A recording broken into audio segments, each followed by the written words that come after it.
Bonsoir à toutes et à tous et bienvenue dans la troisième mi-temps du Middle. Oui, on va avoir le sourire, je pense que vous allez vite comprendre pourquoi aujourd'hui. Les Bleus l'ont fait, Pierre Lorango et Tristan qui sont avec moi sur le plateau, ils l'ont fait, ils offrent au 15 de France le 10e Grand Chelem de son histoire.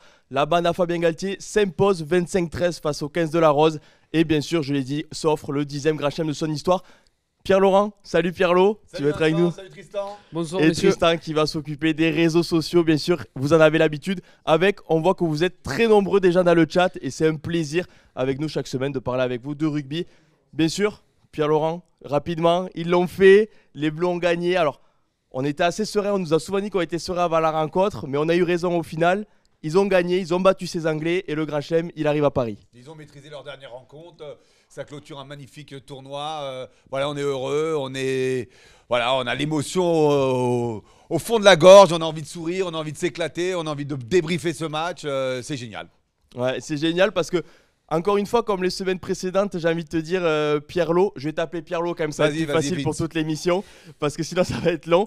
Mais on a envie de dire que cette équipe, on a l'impression que rien ne l'atteint, encore une fois, avec peut-être un début de seconde période un peu plus compliqué, mais au final, Antoine Dupont sort de sa grotte et va dans le but. Ces Français, rien ne peut les atteindre, et bien sûr, voilà, ils font ce Grand Chelem. Voilà, et j'ai envie de rajouter, ils s'appuient sur une défense de fer incroyable. Ça a été le fil rouge de ce tournoi, même s'ils encaissent des essais. Globalement, c'est le vrai atout de ce 15 de France. On en a parlé pendant le match tous les deux avec nos collègues de la rédaction. Voilà, Ficou, Danty, Cross. J'oublie pas ton protégé, je longe. Non mais voilà, ils étaient aux quatre coins du terrain, ça a plaqué de partout, ça franchit pas. Voilà, et donc du coup, on n'a même pas peur, on n'a même pas eu peur. C'est génial. Ouais, alors bien sûr, on reviendra un peu plus sur la rencontre en elle-même un peu plus tard lors de la deuxième partie. Avec vous aussi, vous le savez, les notes, bien sûr, des journalistes Midi Olympique, ils étaient nombreux ce samedi soir et c'est logique dans la tribune de presse du Stade de France. Mais avant tout, Pierre-Laurent, on va rester sur l'émotion. On a vu les larmes d'Antoine Dupont, qui est le meneur de cette équipe. Tu l'as dit, on a l'émotion au fond de la gorge, mais quand même, quel plaisir il procure ces Français au public tricolore et à toute la France. Juste messieurs sur le chat, c'est incroyable. En parlant d'émotion, il y a PR Choulguin qui dit la vache, ils me font chialer tellement c'est beau. Yak FB94 qui dit je chiale tout seul devant ma télé. Le rugby c'est tellement beau, des vrais mecs avec de vraies émotions. Ça s'emballe, tout le cas dit Dupont 15 sur 10. Donc même dans le chat, les gens ils ont déjà envie de parler des notes quand même, c'est incroyable. Non mais justement, Pierre-Laurent t'en as parlé, mais quel plaisir. Voilà, on en parle depuis déjà l'arrivée de Fabien Galtier, mais ces Français, ils font plaisir, ils jouent bien, ils gagnent et ils ramènent ce Grand Chelem. C'est la soirée parfaite, quoi. Oui, parce que nous, il y a eu beaucoup d'attentes. Vous êtes jeunes, donc vous ne pouvez pas vous rendre compte. Mais nous, on en a déjà un peu parlé sur certaines émissions, mais que de soirées frustrantes, que de défaites encourageantes. Oui, voilà. Voilà. Et on a réappris à prendre du plaisir dans la victoire avec ces Bleus, avec les Bleus de Fabien Galtier, avec des essais formidables, avec des relances formidables. Mais en novembre, après les All Blacks, c'était entre guillemets un match amical. Là, c'est un titre, c'est le Grand Chelem, c'est magnifique. La coupe à la maison, la fameuse cafetière, parce que vous ne connaissez pas, mais quand on gagne en 97, et c'est l'année du premier trophée, à l'époque, elle ressemblait vraiment à une cafetière. Donc voilà, la cafetière est à la maison. C'est pas la coupe, c'est la cafetière à la maison. Voilà, la cafetière pendant au moins un an va être à Paris, tranquillement dans l'armoire à trophées. Justement, pour faire un petit point statistique, voilà, j'ai dit, c'est le 10e Grand Chelem du 15 de France et c'est surtout la 8e victoire de rang de ces Bleus. Ils égalent la meilleure série de l'histoire aussi du rugby français. De l'ère moderne. Pardon. Parce qu'ils sont à 2 matchs du record absolu et avec 10 victoires consécutives. Voilà, mais c'était une période où on n'était pas invité pendant le tournoi, on affrontait des nations mineures, mais on avait fait 10 victoires consécutives. Mais dans l'ère professionnelle, 8 victoires, on égale. Voilà, c'est un record. Mais surtout, on a le trophée, on a le Grand Chelem, on a la décima du rugby. Voilà, tout ça c'est fait, on ne peut plus nous l'enlever. Pierre-Laurent, tu le sais aussi, vous le savez tous, au Midi Olympique et à Rugby-Rama, priorité au direct. Je l'ai dit, ils étaient nombreux dans la tribune de presse du Stade de France ce samedi soir. C'est normal. Et avec nous est en direct, apparemment, on me dit à l'oreillette, Maxime Gutiérrez. Maxime qui est un habitué du plateau aussi. Il en a fait des analyses de la compo et des troisième mi-temps. Max est en tribune de presse. Max, est-ce que tu m'entends? Ouais, j'entends très bien les gars, vous m'entendez? Oui, nickel, et on te voit surtout. Et on voit toi aussi que tu as le c'est sourire l'essentiel. comme nous tous. Alors rapidement, je vais pas te laisser tranquille. Mais Max, raconte-nous ce que c'est un Stade de France qui vit un Grand Chelem. On a vu des images exceptionnelles à la fin du match avec les joueurs, un clapping. Qu'est-ce que c'est un Stade de France le soir d'un Grand Chelem? Je sais pas si on peut raconter ça, les gars. C'est incroyable. J'ai fait quelques matchs, on a tous fait quelques matchs dans des stades. Là, moi, j'ai jamais vu ça. J'ai vraiment jamais vu ça. C'était le feu, quoi. C'était le feu. Il n'y a pas d'autre mot. Et justement, pendant le match, ça a été quoi le moment fort? C'est l'essai de Dupont qui a tout fait exploser? Alors, l'essai de Dupont fait tout exploser. Le premier essai, quand même, lance vraiment le tempo. Mais on a senti, moi je suis arrivé 3 heures avant le coup d'envoi, quand même, quasiment à 18h. Et il y avait déjà un monde de fou, il y avait un monde incroyable par rapport à l'Irlande, par exemple. La Marseillaise a cappella, c'était incroyable. La compo des équipes, l'entrée, le show que le Stade de France a mis en place ce soir, c'était fou. Et pendant le match, oui, il y a eu des temps forts. L'essai de Dupont, évidemment, a fait souffler tout le monde, a fait exulter tout le monde. Et le post-match était bien sympa. Il y a eu un bon gros gala Future Desire au moment du trophée. Non, c'était incroyable. Incroyable. Ouais. Et justement, tu as parlé du post-match, mais ce coup de sifflet final, on va dire cette chandelle de Grégory Aldrit dans les tribunes, là aussi, ça a dû exploser quand même. Toi aussi, tu as explosé quand même, dis-nous, Max, un peu? Et je l'ai filmé. Il est déjà sur Twitter, sur Rugby-Rama, sur Facebook, sur Instagram, il est partout. Et il va exploser. C'était incroyable. Le Stade de France a complètement explosé avec ses coups de pied de Greg Aldrit. Ils se sont peut-être donné le mot avec Anthony Gelonche. Il avait trouvé ça sympa de le faire au Millennium. Il a dit, vas-y Greg, à toi. On ne brille pas en général. C'est pas nous qui envoyons des grands coups de savate. Là, je vais me faire un gros plaisir. Non, c'était incroyable. Quand il a envoyé sur la tribune, on attendait que ça. Ça faisait 2 minutes qu'on attendait que ça. Tout le monde savait qu'on avait gagné. Explosion. J'ai pas envie d'être trop négatif, bien sûr, mais on a un peu vécu le début de seconde période comme face à l'Irlande. Comment a réagi le public à ce moment-là? On va dire, est-ce qu'ils étaient sereins parce que cette génération, rien ne l'atteint? On sait très bien qu'à la fin, on gagne. Ou est-ce que ça commençait à stresser après le premier essai anglais et le seul, bien sûr, du match du 15 de la Rose? Mais rappelle-toi, j'étais exactement au même endroit après l'Irlande et on avait parlé d'un petit coup de clim. Je sais que tu me lances un peu sur ça. Et c'est vrai qu'à ce début de deuxième mi-temps, il y a eu un petit coup de clim encore dans le Stade de France. Mais voilà, ils nous ont habitués, les Bleus, malgré cette entame un peu compliqué de seconde période à vite remettre les choses à l'endroit et on n'a pas stressé en fait. Il y a eu un petit coup de froid, mais il n'y a jamais eu trop de stress ce soir au Stade de France. On attendait juste, on savait qu'à la fin il y aurait une finale vainqueur et on attendait que ça. On attendait que ça depuis l'hiver, depuis 2 semaines et depuis 2 ans. Salut Max, c'est Tristan. Est-ce que devant notre télé, on a vu une activité incroyable d'Antoine Dupont. Est-ce que tu l'as ressenti toi aussi depuis le stade, ou est-ce qu'il y a un autre joueur dont tu as ressenti une activité peut-être particulière? Alors, vous voyez plus de choses certainement avec les ralentis et tout que moi, mais Antoine Dupont, télé, stade, sur le live tweet ou à la radio, je pense que tout le monde se rend compte de l'activité d'Antoine Dupont. Il a encore été monumental ce soir, homme du match amplement mérité. Moi, j'ai beaucoup apprécié la performance de Gaël Fickou, si je dois retenir quelqu'un autre qu'Antoine Dupont. Il a été partout en attaque, en défense. Il a créé les quelques matchs que les Bleus ont fait ce soir. Non, mais tout le monde encore ce soir, du 1 au 23, a été assez incroyable. Mais oui, Antoine Dupont, pour revenir à ta question initiale, qu'est-ce qu'on peut dire de plus? Est-ce qu'il reste encore un superlatif qu'on n'a pas utilisé pour Antoine Dupont, toujours dans les grands matchs? Grand joueur, grand match, quoi. On n'a rien à dire de plus. Pierrot, une question peut-être pour Max, tu me fais signe? Oui, une petite question pour Max, parce que tu es quand même un des spécialistes, si ce n'est le spécialiste des ambiances dans les stades de la rédaction. Comment tu le classes justement? Parce que là, on t'entend, tu es enthousiaste par rapport à ce que tu as pu vivre. On sait que toi, tu as aussi une culture footballistique, donc tu connais les grosses ambiances dans les grands stades, on a vécu. Tu vas passer tes vacances, on va le dire aux gens un peu, t'en profites, tu vas visiter les stades. Là, on te sent très enthousiaste sur l'ambiance dans le stade de France. Voilà, comment tu le classes? Sur l'échelle du stadium, par exemple.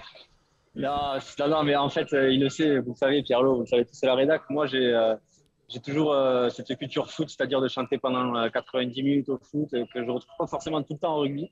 Et là, ce soir, c'était incroyable. J'ai fait, tu me lances sur les matchs de foot que j'ai vus. Pour nos amis supporters parisiens, j'étais de la remontada du Barça au Nou Camp. On est dans ce niveau d'euphorie-là sur les moments importants du match de ce soir.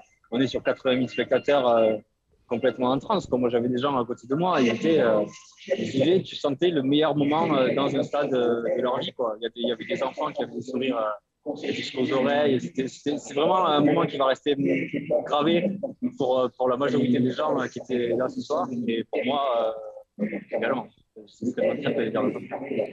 Écoute Max, on va te libérer, on voit qu'il y a du bruit derrière, donc tu dois être bien placé, tu t'es bien placé en tribune, mais tu dois pas être mal quand même pour la troisième mi-temps.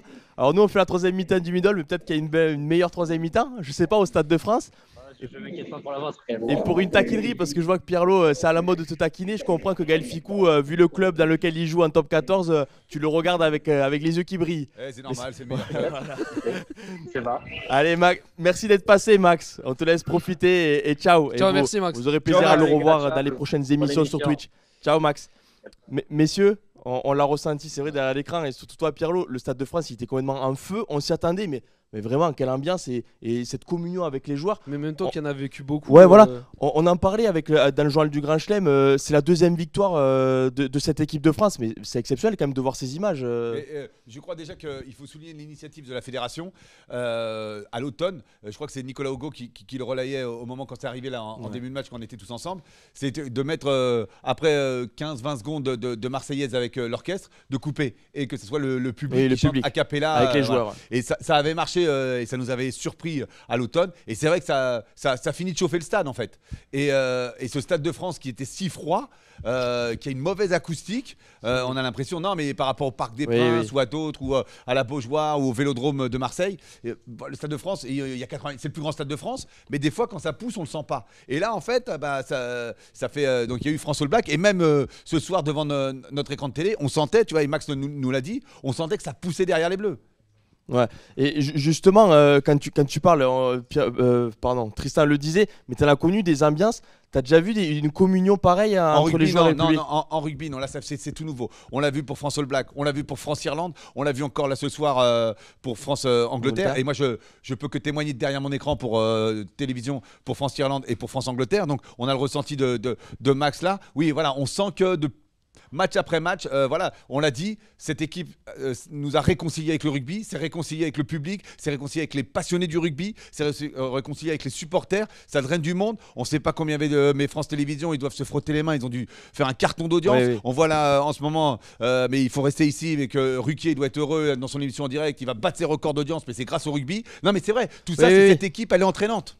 Alors, on continue parce qu'on sait que voilà, match spécial, match du Grand Chelem, donc émission un peu spéciale. Il va y avoir des invités. On va vite aller en direct et se connecter en visio. On me dit à l'oreillette quand même que Lionel Boxis, voilà, international français avec 24 sélections au compteur, est avec nous. Salut Lionel, est-ce que tu m'entends?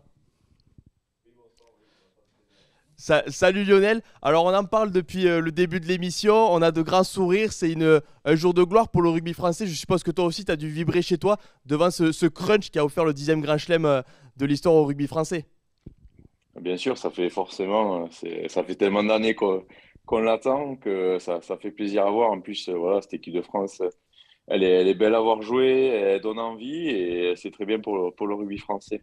Mais justement, Lionel, on en parle depuis avec nos invités à chaque fois. Qu'est-ce qu'elle a de plus pour toi qui a joué avec le 15 de France il y a quelques années? Qu'est-ce que cette génération a de plus que les autres? On a l'impression que rien ne l'atteint, à la fin, c'est tout le temps elle qui gagne, quoi. Qu'est-ce qui fait la différence pour toi? Ben, on a l'impression en les regardant jouer qu'il y a voilà, que la pression elle leur coule dessus, quoi. Voilà, qui sont jamais mis en danger, ils font des efforts de fou.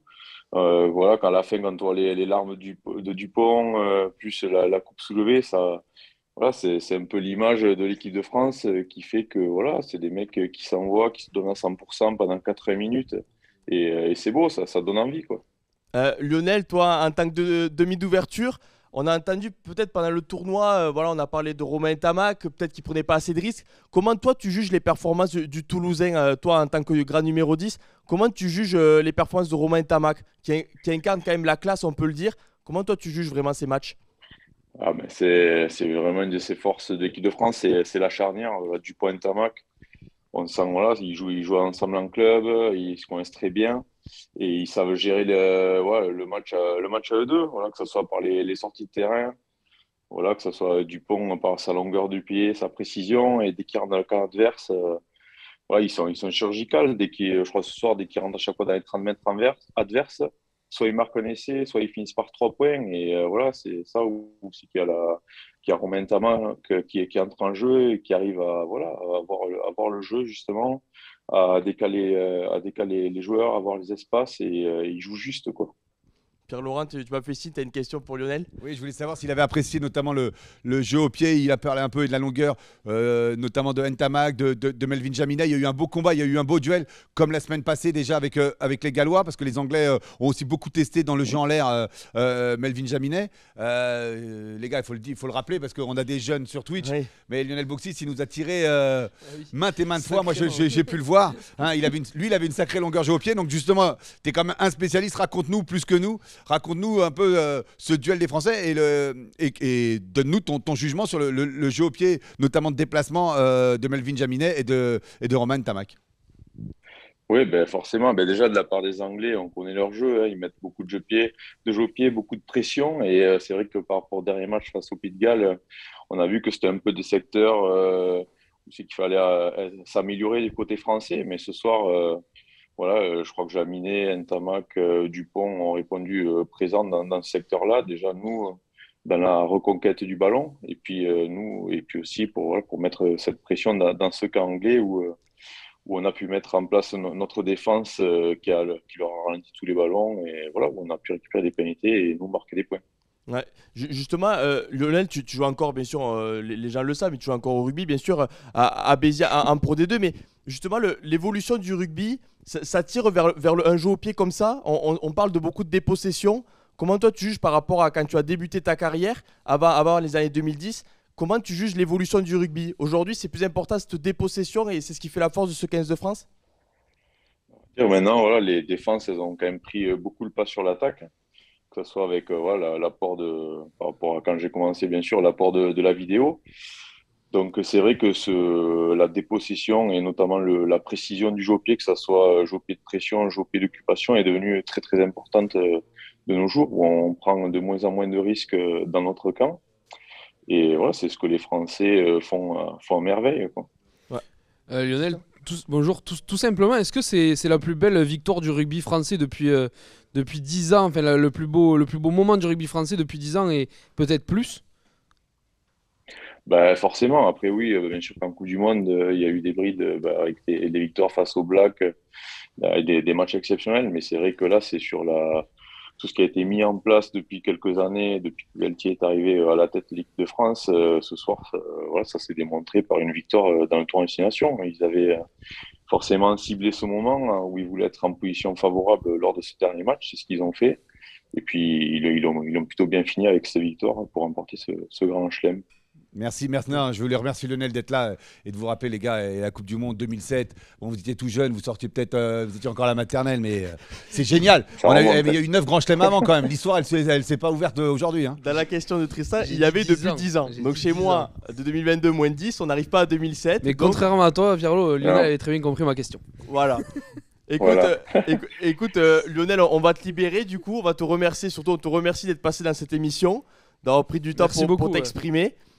Merci à toi Lionel et Ouais. voilà, du coup on va te Merci libérer. Lionel et bonne Avec continuation plaisir, surtout. évidemment. Voilà, et bonne fête de saison avec Béziers qui s'est imposé ce jeudi soir face à Montauban. Et Lionel a pris part à cette rencontre. Voilà, bonne fête de saison et merci d'être passé dans cette troisième mi-temps du middle. Et bonne soirée surtout. Profite. Merci et bonne soirée à Merci vous beaucoup. aussi alors. Ciao. Au revoir. Mais du coup, voilà, c'est vrai qu'avec lui, on en parle. Ce jeu de dépossession, Pierre, on va en parler quelques minutes, mais ce jeu de dépossession, ça fait vraiment la force de ce 15 de France. On a l'impression qu'ils prennent peu de risques, même si on s'est quelquefois, on va pas dire énervé, mais bon, ils jetaient un peu les ballons n'importe où en première mi-temps, les Français peut-être un peu crispés. Mais ce jeu de dépossession, on voit ces gros coups de pied devant avec cette nouvelle règle du 50-22, ça fait la force de ce 15 de France qui est très efficace à ce niveau-là. Non, mais ils n'ont pas peur de laisser le ballon à l'adversaire. Ouais. Donc ça, c'est une première chose parce qu'ils peuvent s'appuyer sur leur défense. Là, après, la bonne chose, on va commencer à parler un peu de l'analyse du match. La bonne chose, c'est que Melvin Jaminet était un peu passé au travers la semaine dernière face aux Gallois. Les Anglais l'avaient remarqué, l'ont énormément testé. Il y a eu 15 ou 20 chandelles à récupérer. Donc, il a eu certes du déchet, mais sur les plus importantes, il a été là et sous pression. J'ai l'image de 2-3 où le Catalan a été franc et il a bien récupéré derrière, gagné son duel en l'air, ce qu'on l'avait moins vu fait. Il n'a pas attendu les ballons au sol, donc ça c'est très important. Voilà, donc c'est quelque chose qui a marqué le match. Tu vois, c'est là, non mais on voit que Lionel est un spécialiste du jeu au pied, parce que c'est vrai que moi je lui ai cité, tu vois, Romain Ntamak et Melvin Jaminet, il a rajouté Dupont. Et c'est vrai que, et quand je l'entendais, je me suis dit, c'est vrai qu'on avait oublié. Et c'est aussi là où Dupont était important. en plus de son essai marqué, c'est qu'il a soulagé ses demi, voilà, avec le petit train et en trouvant avec lui aussi une belle longueur. D'ailleurs, j'en profite, juste coupe. Il y a notre monsieur Stat, évidemment, Romain Lafont, qui est derrière son ordi et qui nous envoie des stats pour appuyer ce que tu dis. Dupont, ce soir, c'est 619 mètres gagnés au pied. C'est incroyable et c'est pour appuyer ce que dit Lionel Boxis. Il n'y a pas que Ntamak et Jaminet. Ouais. Oui, bien sûr. Mais après, c'est justement là aussi la question à Lionel Boxis, c'était le rugby moderne tend vers ça. Aujourd'hui, on en parle aussi depuis des semaines. La défense dans le rugby moderne, ça fait la différence. La défense française, encore plus. Le travail de Sean Edwards, on en a parlé. Il y en avait bien sûr des pages entières dans le Midi Olympique, dans le journal. Mais ça oblige aussi à jouer au pied, peut-être. Par exemple, aujourd'hui, le duel franco-anglais au jeu au pied a été remporté par les Français et au final, c'est les Français qui s'imposent. C'est quelque part logique et très important, Pierrot. Oui, et notamment par rapport à la semaine dernière où Dan Bigan nous a fait énormément de mal. Alors après, les Gallois ne savaient pas utiliser les ballons. Non, mais ils avaient gagné la bataille du terrain sur le jeu au pied. Et là, c'est plutôt nous qui avons su. Et surtout, quand on a été dans le camp anglais, on a su marquer aussi sur nos rares bons ballons. Il y a Renaud 8431 qui dit. Bon, alors, je suis pas forcément d'accord avec son début de phrase, mais le reste est plus trouvé. Ntamak ne sera jamais reconnu en France par le grand public car trop anglais dans son jeu. Mais hormis les coups de pied qui peut me citer un grand match des génies Wilkinson ou Carter, bon là il est un peu dur. Mais est-ce que Ntamak n'est pas le plus anglais des. Voilà, c'est ce qu'il faut retenir. Il faut retenir ça, c'est que moi j'ose le dire depuis quelques semaines. Non, mais il va le dire. Mais voilà, on a enfin notre Wilkinson français. Avec Romain Ntamak. Il sait faire jouer son talent quand il y a besoin, quand il y a le feu. Rappelez-vous la relance façon Ntamak. Ouais. Et voilà, et tu le dis très bien, Vincent. Sobriété, il est efficace, il est propre et il sait faire jouer les autres. C'est un 10, hein. C'était la relance face aux Néo-Zélandais, bien sûr, et pas face au Ntamak, Pierre-Louis. C'est pas grave. Non, mais justement, après, n'allez pas trop vite quand même. La deuxième partie sur les notes, ne parlez pas trop des joueurs. Je vais revenir sur Melvin. Ouais, on y reviendra notamment sur Melvin Jaminet. Et pour une petite anecdote, j'ai surtout l'image de Melvin Jaminet qui a vu le Stade de France à l'envers. Après être percuté par Jack Nowell, bon, on n'était pas trop d'accord aussi sur la décision arbitrale dans la rédaction. T'es jamais d'accord avec l'arbitre? Non, il est jamais d'accord avec l'arbitre, c'est un truc de fou. Ne le dites pas trop fort quand même, parce que j'ai pas envie que les auditeurs le sachent. Non, bien sûr, je suis d'accord avec l'arbitre quand il est d'accord avec moi. Voilà, ce qui est totalement différent. Non, pour rigoler, mais justement, encore une fois, on parlait du jeu au pied, mais on a mal aux côtes à chaque fois les adversaires français. T'as parlé des Gallois, Pierre-Laurent, qu'ils ne savaient pas utiliser le ballon. Mais on a l'impression que ce soir, sincèrement, est-ce que les Anglais, quand tu les regardes aujourd'hui, tu les découvres, tu te dis, pareil, ils n'arrivent pas à utiliser le ballon. Mais en fait, c'est la défense française qui prend le dessus, tout simplement. Oui, il y a une fois où ils nous mettent en danger. Ils rendent de muer tous leurs adversaires. Avec le 13, et ça aboutit à leur essai. Mais autrement, c'est ça qui est rassurant, c'est qu'on peut encaisser des longues séquences de jeu, on ne perd pas de terrain, on ne recule pas, ce n'est pas une défense qui recule, on avance. Parfois, on accepte de ne pas avancer sur les plaquages, mais on ne perd pas de terrain. Et du coup, donc voilà, il faut souligner le travail de Fabien Galtier, de Sean Edwards, peut-être aussi de Laurent Labitte, enfin de tous les entraîneurs des trois quarts sur cette défense. Mais certes, elle encaisse des essais, mais elle rassure d'abord. Elle a un côté rassurant. On peut s'appuyer dessus, quoi. Oui, voilà, aujourd'hui, c'est la force du 15 de France, c'est plus la défense que l'attaque. Même si on a parlé du talent de la ligne arrière française qui est capable de breaker en un seul ballon. Même si ce soir, Pierre-Laurent, on a vu quelques ballons tomber. J'ai parlé de crispation peut-être au début du match. On a peut-être vu la jeunesse encore de cette génération au début du match où ils savaient l'importance de ce match. Ils jetaient un peu les ballons et quelquefois ça aurait pu breaker, mais il y a eu des petits ballons tombés. Oui, il y a peut-être eu une certaine fébrilité. N'oublions pas qu'ils sont jeunes. N'oublions pas que si on jouait tout le temps, il l'avait souligné Fabien Galtier, on avait été toujours en position sur les deux tournois et sur ce qu'on appelait la Coupe Mickey, l'Automne Nation Cup. Non, mais on jouait, on était là pour le dernier match pour jouer le titre, mais à chaque fois on l'avait perdu.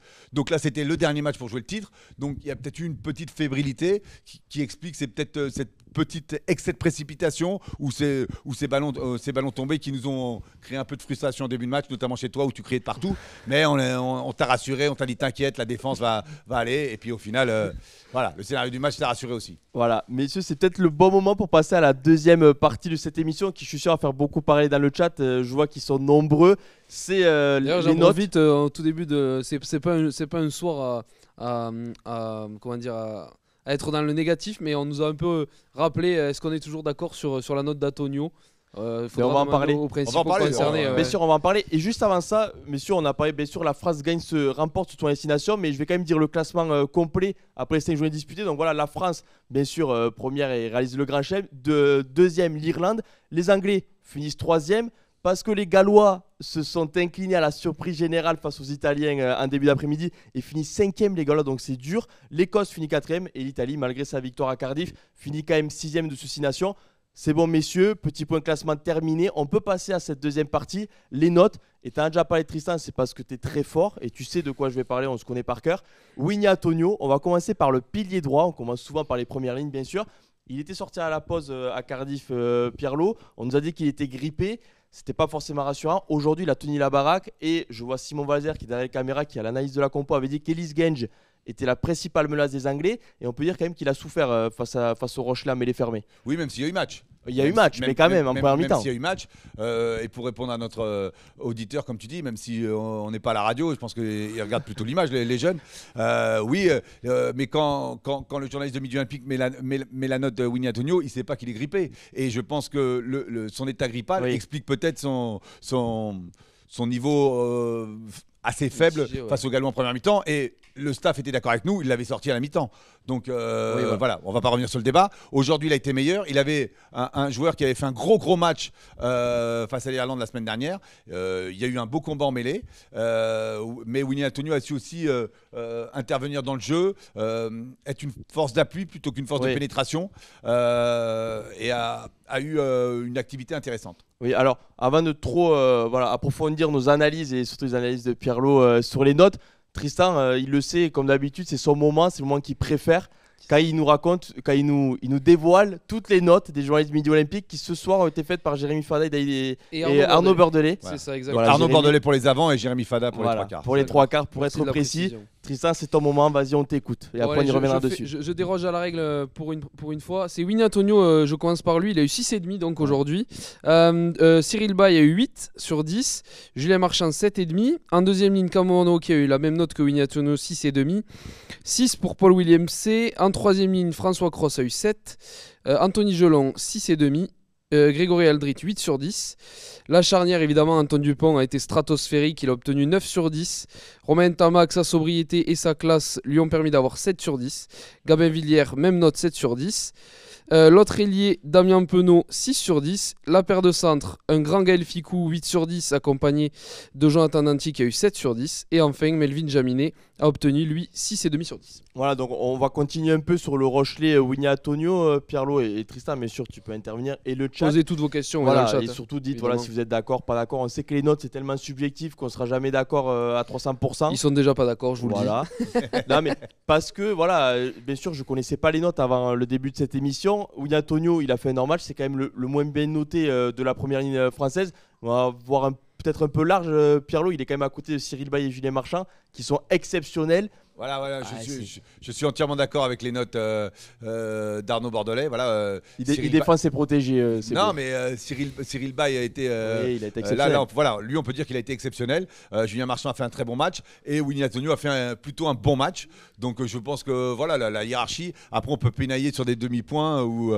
Mais voilà, Winnie Antonio a réussi son match. C'est celui de la première ligne qui est resté le plus longtemps sur le terrain. Oui, aussi. Donc, ça, il faut le souligner parce que c'est dur.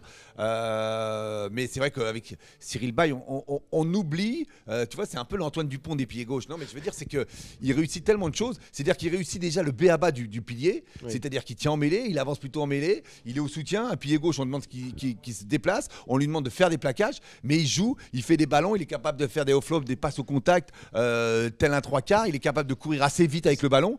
C'est justement le joueur qui fait le plus de passes après contact. Quand même, c'est quand même exceptionnel quand on se rappelle qu'il est pilier gauche. Voilà. Même Tristan Fayeur, à ses belles années, ne faisait pas autant de passes après contact. Avec Antoine Dupont. Avec Antoine Dupont. Non, mais ou alors dans les chaussettes, ça pour le coup, il avait des sacrés stats. C'est là où on voit qu'il y a une génération de fous au 15 de France où à tous les postes, tu domines tout le monde.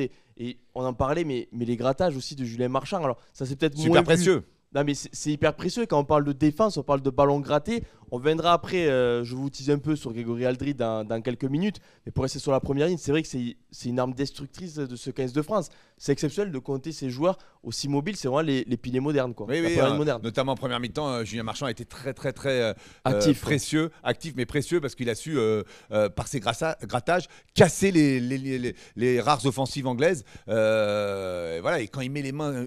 une main ou un doigt sur un ballon, c'est fini, ça y est, c'est terminé. On sait tout de suite. On peut dire aux arbitres, arrêtez de siffler pénalité tout de suite, ça va finir comme ça. Ouais, alors j'ai teasé bien sûr, mais on va passer après Winato, on va passer à Grégory Aldrit. Alors juste, je donne juste 2 stats que Ouais, Romain, pas de encore une souci. fois, Il va m'envoie voilà, il va nous gentiment. en livrer Antonio, toute le la deux- soirée. Antonio, le deuxième avant qui a le plus avancé ballon en main. Devinez le premier, c'est pas très dur. Le deuxième avant qui a avancé le. Grégory Aldrit. Voilà, Grégory Bien Aldrit, sûr. c'est cadeau. Et dans le chat, bon, on n'est pas d'accord forcément sur Antonio. Il y a Pierre Cos. Alors attendez, je retrouve Pierre Cos 80 qui dit il va pas traverser 3 fois le terrain. Antonio, montez-lui sa note. Je sais pas ce que vous en Ouais, pensez. après, si Ouais, c'est après- demi, ça reste une bonne note. Oui, quand oui, même, évidemment, c'est oui, pas- Pour connaître personnellement Pierre Cos, il a pas souvent traversé le terrain lui non plus, donc on lui montrera pas sa note. Non mais bien sûr, après c'est les notes, c'est subjectif, donc on se dit les On notes. est là va pour parler toute la débattre. soirée. Oui, tout à fait. Donnez votre avis dans Voilà, le débat, c'est je bien. le partage à nos deux journalistes avec grand plaisir. Mais- Et là où ils sont le moins d'accord, mais on y viendra après, c'est François Cross. Ça fait énormément parler dans le chat. Je vous Ouais, le mais dis. justement, alors Aldrit, Grégory Aldrit est l'avant qui a le plus avancé justement. On va en 47 parler. mètres.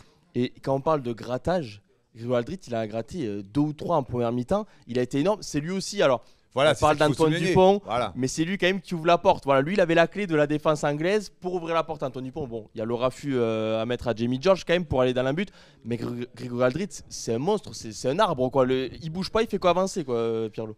À l'image de son tournoi, voilà, si on devait faire un palmarès du meilleur avant du tournoi, il n'en serait pas loin. Il est au moins sur le podium sûr, parce que bon après voilà, ce genre de jugement c'est subjectif, notamment en rugby qui se veut le sport le plus collectif des sports Oui. collectifs.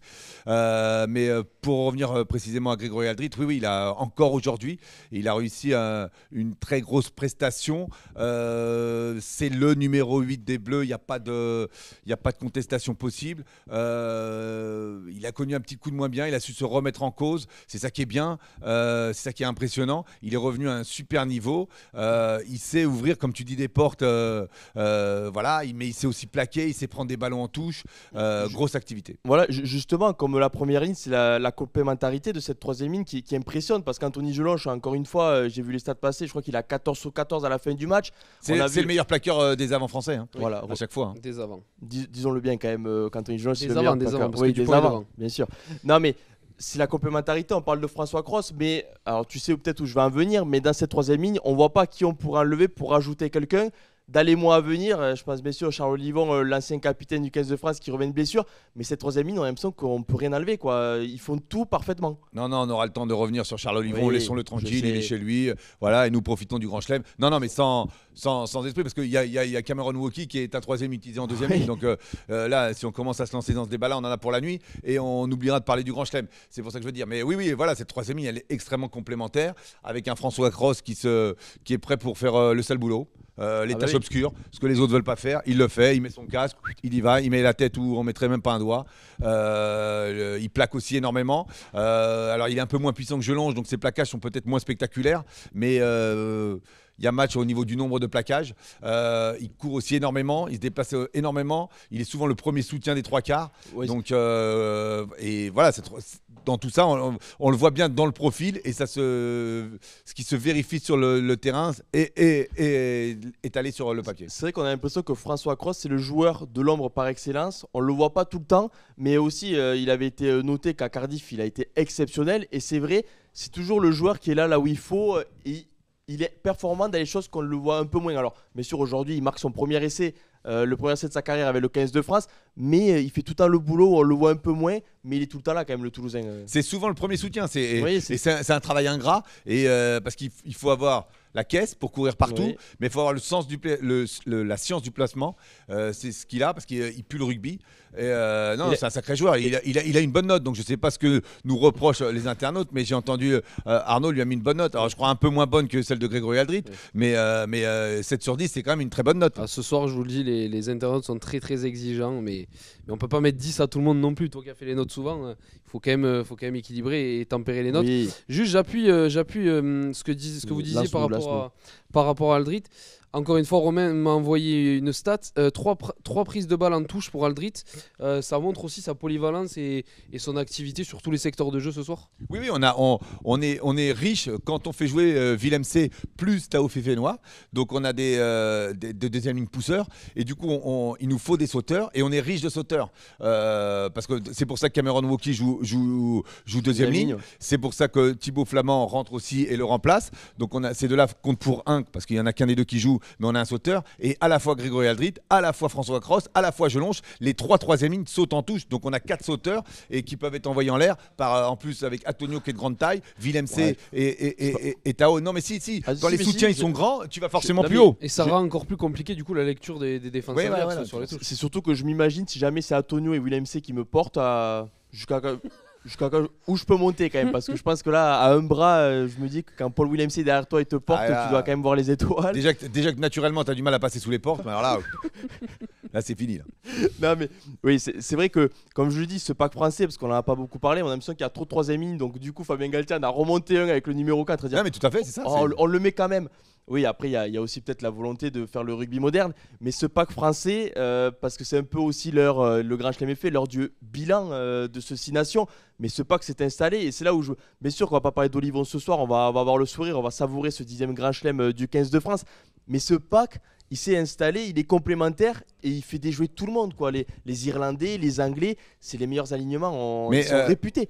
Mais Vince, parce que comme tu m'appelles Pierlot ce soir, c'est un paquet d'avant qui ne bouge pas d'un match sur l'autre. Oui. Donc c'est la preuve, tu es dans le sens de Fabien Galtier, c'est la preuve de sa complémentarité, c'est la preuve de sa performance. Voilà, c'est le même depuis l'automne. Alors il y a un petit match du côté des pieds droits entre Mohamed Awas et Demba Bamba pour le. Mais voilà, on voit que sur ce tournoi, Winnie Antonio a pris le dessus, le leadership, c'est clairement lui le titulaire. Les deux Toulousains, ils ont mis tout le monde d'accord depuis longtemps, et les autres sont cantonnés au rôle de doublure et vivent très bien ceci.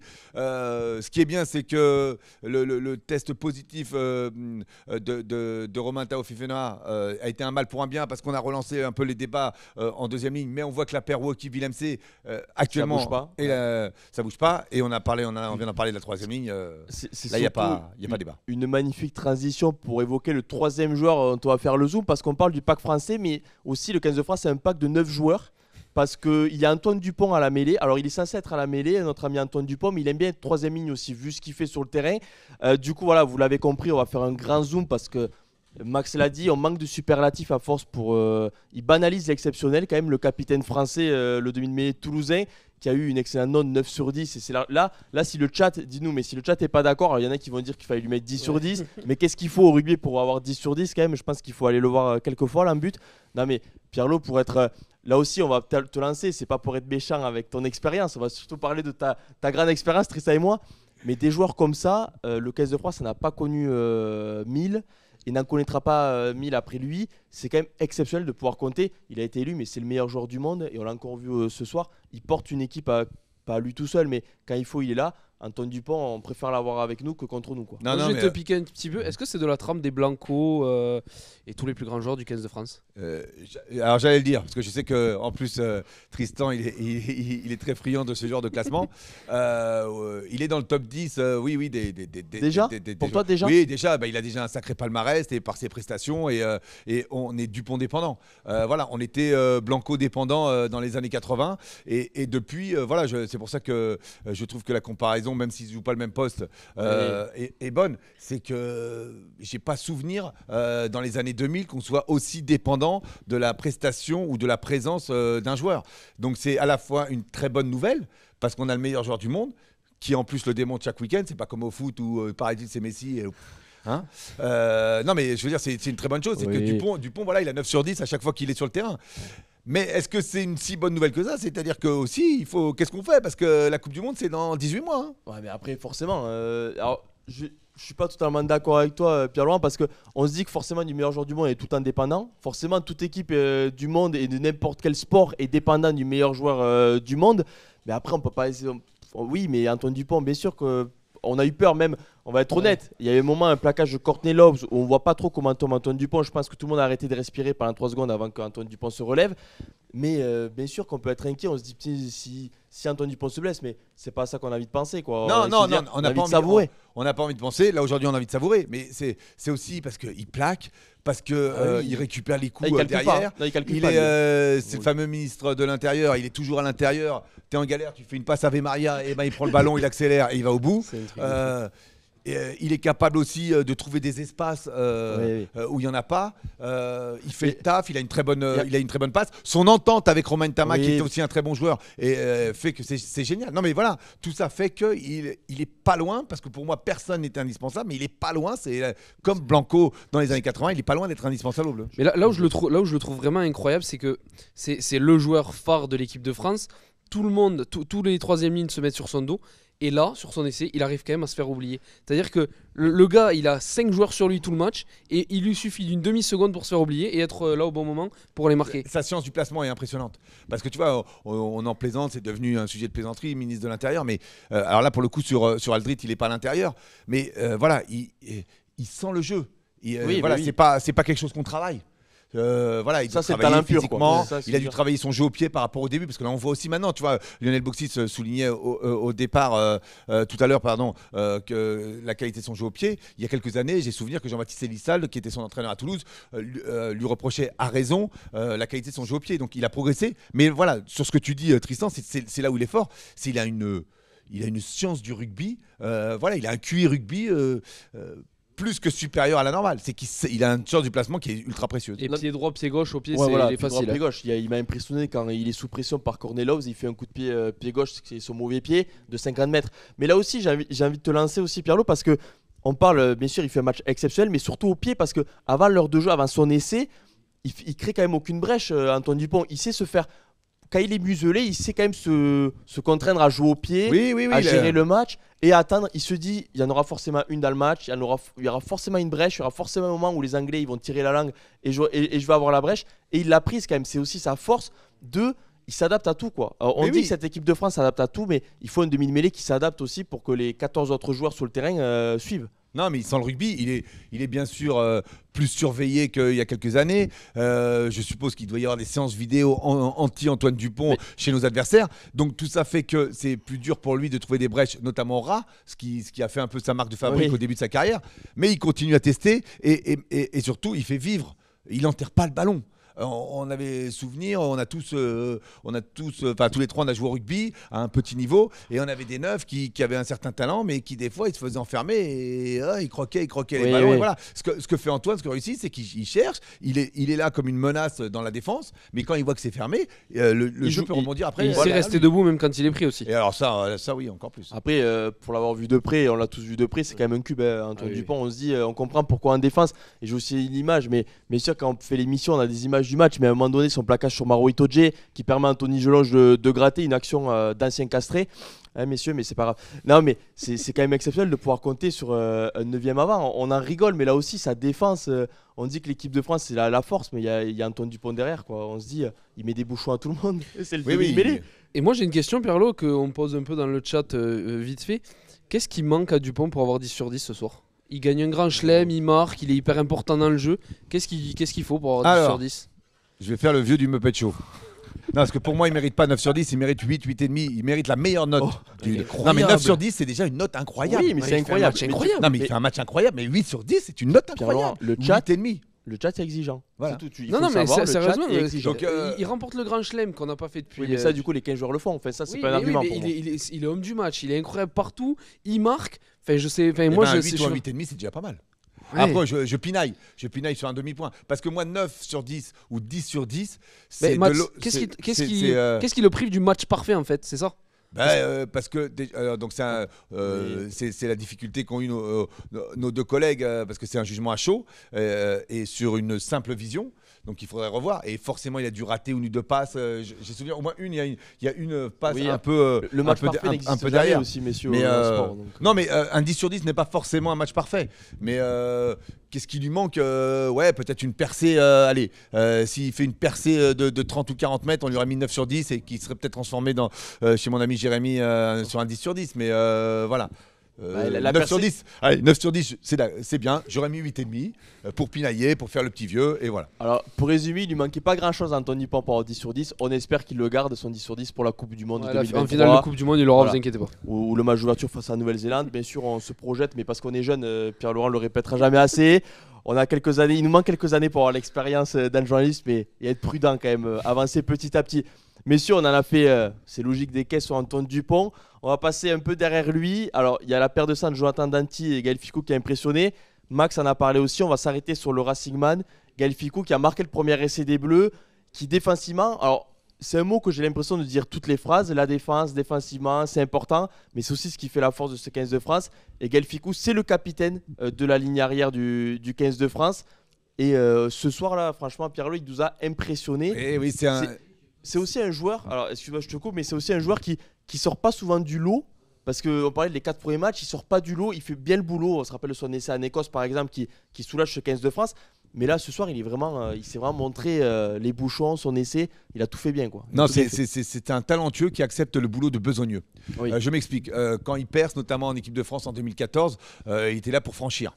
Il a un petit côté coffre à ballon, on lui a reproché, il aimait pas ça, parce qu'il y avait une stat à un moment qu'on aimait, nous journalistes, ressortir, c'est le nombre de passes de Gaël Fickou, et quand tu arrivais à 3 passes dans un match, c'était record du monde. Donc voilà, et c'est tout à son honneur. Il a évolué, il avait les qualités pour être un excellent défenseur, et c'est un excellent défenseur. Oui. Rappelez-vous en première mi-temps le bouchon qu'il met sur les Anglais, il arrête stop à un avant, le nom m'échappe, mais il arrête à lui tout seul l'offensive anglaise. Et ce rôle de capitaine de la défense, il le prend, il montre l'exemple, il replace ses joueurs. Maintenant, il a l'expérience, il est encore très jeune, mais il a un nombre de sélections incroyable. Et il faut saluer l'évolution dans son jeu. Oui. C'est-à-dire que c'était quelqu'un qui franchissait beaucoup, qui avait un jeu un peu soliste, pour pas dire égoïste. Et maintenant, c'est un vrai joueur, c'est un vrai trois quarts centre de rugby moderne, collectif. Il fait jouer les autres. On cite beaucoup Fickou, moi le premier, mais son association avec Danty aussi. Oui, c'est un truc, la bonne idée, parce que Danty revient de très loin. Tu vois, on pensait il y a pas si longtemps, on était tous là au milieu olympique. Oh, on n'a pas Vakatawa, oh là là, mais qu'est-ce qu'on va faire? Et ben voilà, il n'y a pas Vakatawa, il est même pas sur la feuille de match, et on s'en passe et on gagne une grande chose. Là aussi, on en a parlé dans le middle, bien sûr, du vivier de ce rugby français qui impressionne de moins en moins. Mais justement, est-ce que Gaël Fickou, il symbolise un peu, c'est peut-être pas le mot approprié, mais le sacrifice de certains joueurs pour se plier au plan de jeu du staff? C'est-à-dire, on lui a dit, Gaël, peut-être que tu as Jonathan Danty qui va perforer, tu as Damien Penaud qui est à ta droite pour faire les brèches et peut-être être moins important défensivement. Là aussi, on en a beaucoup parlé, des petites lacunes défensives du Clermontois. Est-ce qu'on lui a dit, toi, tu gères la défense? Bien sûr, s'il y a une brèche à prendre, tu la prends, mais tu es là pour plaquer, tu es là pour diriger tout le monde. Et il s'est plié à ça et il le fait plutôt bien. Est-ce qu'il symbolise ça, en fait? Oui, alors pas sacrifice, évolution. Non, mais bien sûr. Voilà, moi je parlerai d'évolution. Voilà, et puis évolution. maintenant, avec l'âge, il a aussi beaucoup d'expérience et il a su c'est un deuxième capitaine. Oui. Je suis sûr qu'Antoine Dupont s'appuie sur lui dans la semaine, sur le terrain, parce qu'en plus, c'est quelqu'un qui est lucide. Je le revois pendant le match discuter. Il semble rassurer Gamavillière. À un moment, on le voit un peu. Il rigole avec Damien Penaud, donc lui en a joué beaucoup de matchs, donc il a cette expérience et je crois qu'il est très rassurant pour ses partenaires. Et alors en plus maintenant sur le terrain il est très très performant. Ouais, justement, on parle bien sûr d'Danty Fickou, mais on va aussi parler un peu des ailiers. C'est peut-être un peu le joueur qui a peut-être pas loupé son match, mais Damien Penaud quand même, il était de retour après son test positif. Il a tombé des ballons, il nous a fait un peu peur défensivement, mais là aussi, c'est pas méchant, mais on y est un peu habitué, c'est monté en pointe, ça passe ou ça casse, ça a marché face aux Néo-Zélandais, des fois ça fait un peu peur, mais est-ce que Dan Penaud, même s'il a été exceptionnel, ça a été un peu le français un peu en dedans? Je partage les stats de Fickou au chat, merci Romain encore. Donc Fickou c'est un des joueurs derrière qui a cassé le plus de plaquages, il en a cassé 3 à égalité avec Jaminet, Penaud et Villiers. C'est le meilleur français à avoir réalisé des passes après contact, il en a réalisé 3, donc il n'a pas eu que ce rôle de défenseur et il a été extrêmement actif offensivement. Et je vous laisse reprendre sur Penaud, mais il faut que j'informe le chat des stats évidemment. T'es là pour ça. Non mais justement, je te lançais sur Damien Penaud, en grande largeur, qu'est-ce que tu as pensé de la performance du Clermontois qui était de retour? On avait un peu regretté son test positif au Pays de Galles avec Yoram Moefana qui avait loupé quelquefois l'électricité qu'a dans les jambes Damien Penaud. On a vu qu'il a un peu tombé les ballons, sous les ballons il a eu du mal. C'était un peu le français en dedans. il n'a pas eu de bon ballon offensif. Oui, C'est notre monsieur plus de l'attaque, Damien Penaud. Donc c'est sûr que après il a cette défense atypique qui je pense est travaillée aussi Oui. et si ce n'est voulu, au moins validé par Fabien Galtier quand on connaît l'exigence du sélectionneur. Donc avec cette défense en pointe où il navigue dans la ligne offensive adverse et tu as raison, des fois ça nous fait peur, mais on ne se fait jamais prendre pour l'instant. Non, ça marche. Parce qu'il y a les joueurs coulisses et notamment, j'ai souvenir un moment où Dupont, pour pas le nommer, va compenser extérieur. Mais il rate une passe, voilà. Après, je trouve que c'est un, voilà. Je suis pas d'accord avec Gandon, il fait un match moins flamboyant parce qu'il n'a pas eu beaucoup de ballons d'attaque. Mais tu vois, Romain donnait les stats de Ficou et donc celle de Penaud. Il a quand même aussi franchi 3 fois. Voilà, il était un match moins spectaculaire qu'à l'accoutumée. Et ton ami qui l'adore, toi qui l'adore aujourd'hui, Gabin Villiers sur l'autre aile. Parce que il n'en finit pas de me surprendre. Ouais, voilà, mais on peut les comparer un peu. J'ai l'impression que Gabin Villiers a plus tiré son épingle du jeu que Damien Penaud, justement. Il n'y a pas eu 55 ballons à jouer pour les ailiers, mais si on doit en retenir un sur ce match, j'ai l'impression que le Toulonnais, on l'a plus vu que le Clermontois. Est-ce que tu es d'accord? Oui. Il n'y avait pas énormément d'espace pour Penaud aussi aujourd'hui. C'était un match plus de ferrailleurs comme adore Gabin Villiers, donc c'était peut-être. Oui, et puis Gabin Villiers, il il a ce côté éponge. Là, je le reconnais. Il apprend. Non, mais il apprend ses erreurs. Il est coupable d'une gourmandise. Au Pays de Galles. Là, aujourd'hui, rappelez-vous son intervention sur le premier essai. Il joue parfaitement le 2 contre 1. Ce coup-ci, il fait d'abord fin de passe pour fixer le défenseur. Puis après, et quand le défenseur est bien fixé, et après, il donne. Donc, ce joueur n'en finit pas de surprendre un peu tout son monde. Je vais vous donner une anecdote que j'ai su. Je voulais la balancer dans le journal et j'ai pas eu l'occasion. Il faudrait le faire. Que Bernard Laporte m'a raconté cette semaine sur Gabin Villiers, qui je trouve symbolise bien le joueur qu'il est. Bernard Laporte assiste à un match de Pro D2 à Rouen. J'ai pas retenu l'adversaire et le président de Rouen vient voir Bernard Laporte. Il lui dit j'ai cet ailier là, il va l'année prochaine, je le perds, il signe à Toulon. Il signe à Toulon, mais non, il a pas Bernard lui dit après le match, donc c'était après le match, il dit c'est un bon joueur de Pro D2, mais non, il faut qu'il reste chez toi, il faut qu'il ait du temps de jeu. À Toulon, il n'a pas le niveau. Ah bah tant mieux, tu peux aller lui dire. Bernard Laporte lui dit ok, on va aller dans le vestiaire, on va lui dire. Laporte se rend dans le vestiaire de Rouen. Il se présente à Gabin Villiers. Il dit alors tu vas aller à Toulon? Oui, je suis en contact et tout. Ah non, faut pas que tu y ailles. Faut pas que tu y ailles, tu joueras jamais, t'as pas le niveau. Et Gabin Villiers lui a répondu, et c'est ça qui a convaincu. Il a dit si, bah, je vais y aller et je vais jouer. Et c'est ce qui s'est passé. Il a gagné du temps de jeu. Et Bernard Laporte disait il n'y a pas beaucoup de joueurs qui ont dû répondre comme ça. Je me suis dit le gars. Pardon, excusez-moi. Le gars n'a peut-être pas pour l'instant le niveau top 14, mais il a le tempérament pour le devenir. Voilà. Donc je trouve que ça symbolise. Non, mais ça symbolise ça. C'est que Gabin Villiers, on a l'impression qu'il n'a pas le très très haut niveau, mais il le démontre. Il a cette volonté d'y arriver et il y arrive. Voilà, c'est l'anecdote de Pierre Laurent, minuit 13. Du coup, maintenant on est dimanche, mais voilà, c'était l'anecdote de Pierre Laurent qu'on prend plaisir toujours à écouter. Non, mais ça montre vraiment le joueur qu'il est dans la vie, enfin l'homme qu'il est dans la vie, il le montre vraiment sur le terrain. Mais il a peur de rien, quoi. Surtout que pour appuyer ce qu'il a dit, c'est que rapidement à Toulon, il s'est imposé quand même. Des quelques souvenirs. Il a marqué, et puis voilà. Il a marqué. Même en marqué. équipe de France. Il est arrivé par la petite porte, et puis voilà, il est arrivé pour la tournée en Australie, si je ne m'abuse. Ou l'Automne Nations Cup déjà. L'Automne Nations Cup. Il n'y a pas de palier en fait, il passe directement. Il n'y a pas de palier, il a explosé. On se rappelle de son match à Twickenham en finale d'une équipe bis face à l'Angleterre où il avait gratté. À l'époque, les grattages c'était déjà à la mode et il en avait gratté quelques-uns. Oui, Gabin Villiers, il impressionne et justement, comme la troisième ligne, ce n'est peut-être que mon avis, mais on a du mal à voir quel joueur on peut sortir de cette équipe de France, même si on se dit malheureusement, dans le rugby, il y a souvent de blessures, beaucoup de blessures. On le souhaite à personne, mais on se dit peut-être qu'il y en a quelques-uns qui seront malchanceux avant la Coupe du Monde. On espère que le 15 de France pourra compter sur toutes ses forces.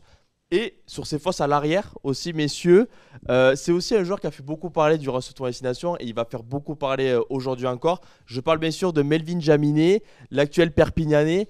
Pierre Laurent, je vais te lancer aussi sur lui. Melvin Jaminet, c'est le buteur des Bleus.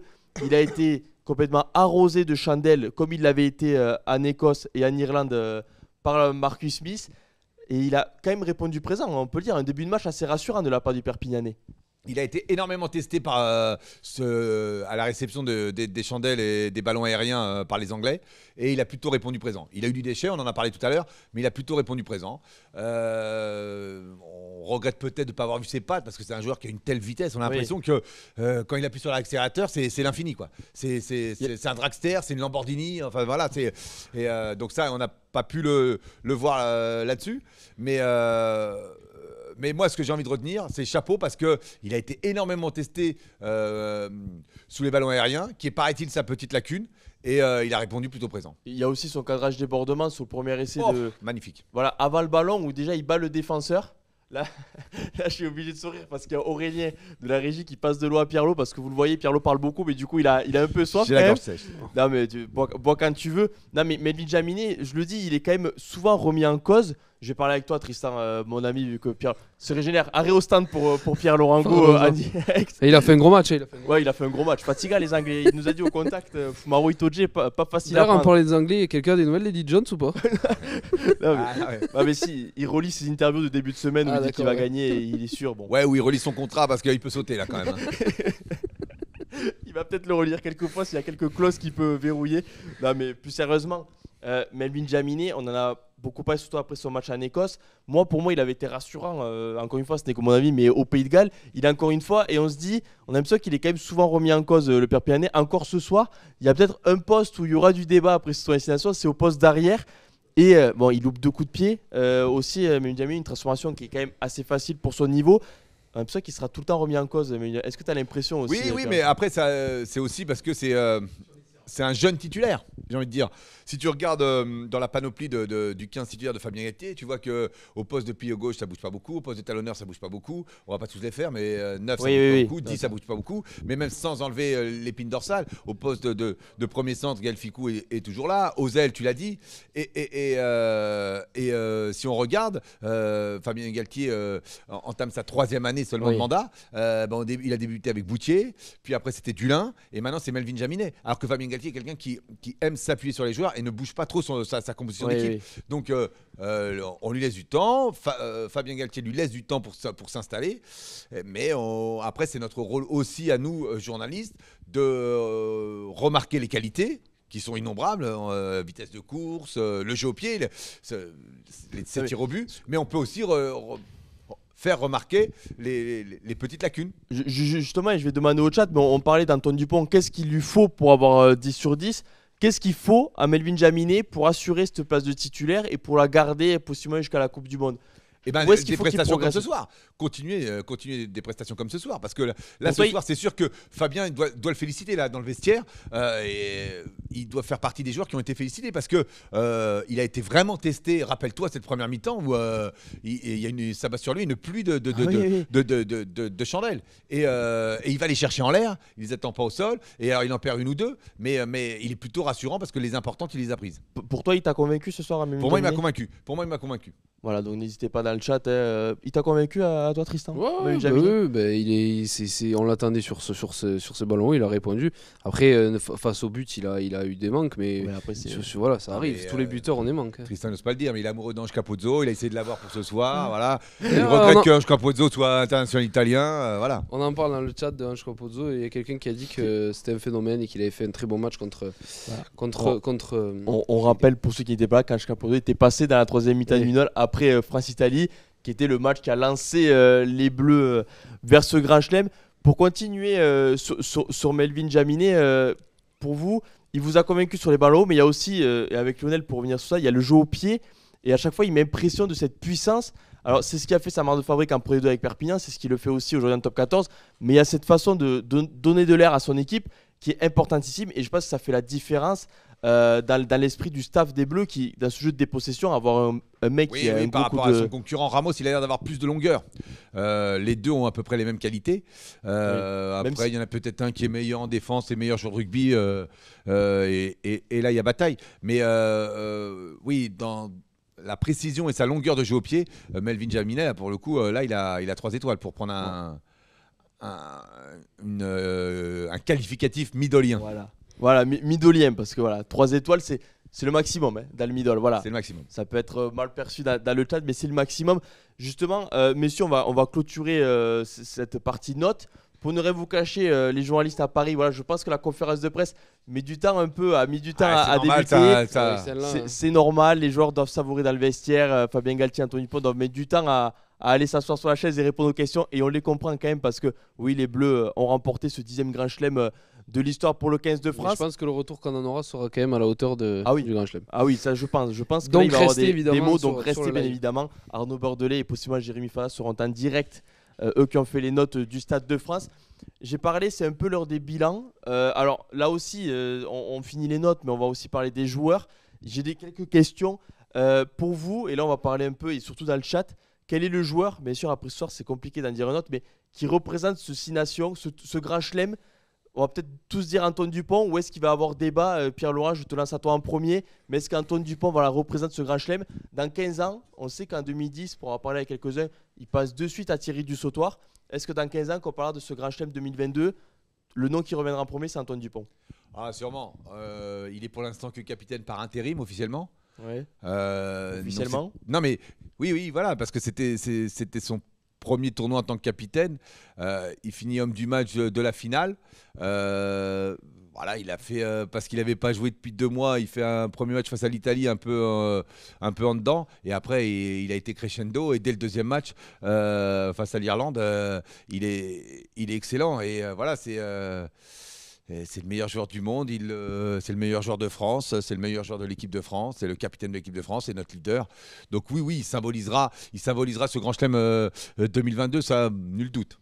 Pour toi, Tristan, c'est Antoine Dupont aussi. Il y a pas d'autres joueurs il y a forcément d'autres joueurs qui sortent du lot, mais s'il y en a un qui doit ressortir, c'est le demi-mêlée. Ouais, c'est dur de pas le mettre, évidemment, c'est notre atout numéro 1. Mais j'ai envie de penser à Cyril Bay quand même, parce que Cyril Bay, il fait un tournoi exceptionnel. On l'a dit, évidemment, je pense que le match d'aujourd'hui, c'est à l'image de ce qu'il a fait durant ce tournoi. Évidemment, Antoine Dupont, c'est le numéro 9, il est capitaine, il brille.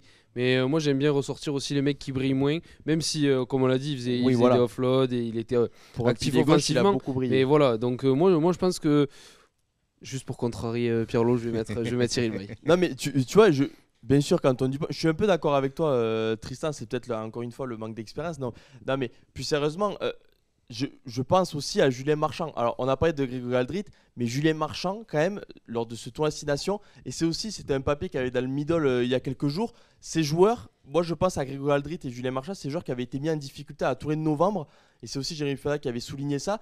C'est des joueurs qui ont pensé peut-être qu'ils pouvaient perdre leur place de titulaire. On a parlé aussi beaucoup de perte. Marchand, c'était sur blessure. Hein. Julien Marchand, c'était sur blessure. Mais avec les performances avec la performance de Movaka face aux Néo-Zélandais, on s'était dit, voilà.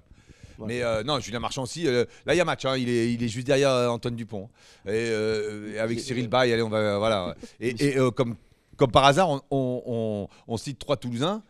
Et Toulouse sort de ce tournoi, par contre, où il y a eu gros temps. Il y a eu vent d'autant, orage et tout ça. Non, mais ceci explique peut-être cela. Oui, c'est que voilà, ça reste des joueurs exceptionnels et qui manquent, donc qui font du bien à l'équipe de France et qui manquent au Stade Toulousain. Pierre-Lo, on en a parlé. Nos journalistes devaient être en direct avec nous du Stade de France et on me dit à l'oreillette que c'est bon. Bonne nouvelle. Ils ont fini cette fameuse conférence de presse. C'est Arnaud Bordelais qui est en direct du Stade de France avec nous. Salut Arnaud, est-ce que tu nous entends déjà? Ouais, salut Vincent, je vous entends très bien. On t'entend.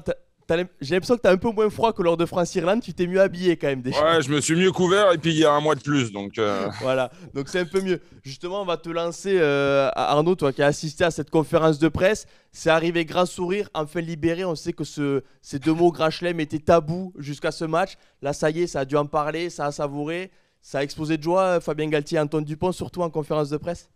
Eh ben, surtout pas. Surtout pas, non. Fabien Galtier était égal à lui-même. On le connaît, hein, il a sa rhétorique, il a ses éléments de langage.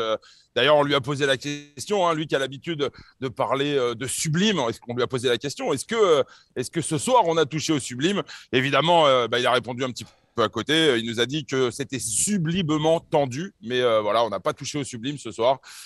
Et du coup, il a été relancé à plusieurs reprises. Il y a même un journaliste, un confrère qui lui a posé la question de savoir si, oui ou non, il était heureux. Donc, il a dit qu'effectivement, oui, il était heureux, mais qu'il était en conférence de presse, donc il se devait d'être sérieux, qu'il n'était pas là pour faire des sauts périlleux, qu'il le gardait pour un peu plus tard. Et Antoine Dupont, d'ailleurs, a ajouté qu'en gros, c'était pas qu'il s'emmerdait en conférence de presse, mais qu'il avait qu'une envie, c'était d'aller retrouver ses potes, aller boire des bières et aller faire la fête sur la péniche qu'elle a fait. Ah. À Ça y est, réserver pour que les joueurs se retrouvent tous ensemble.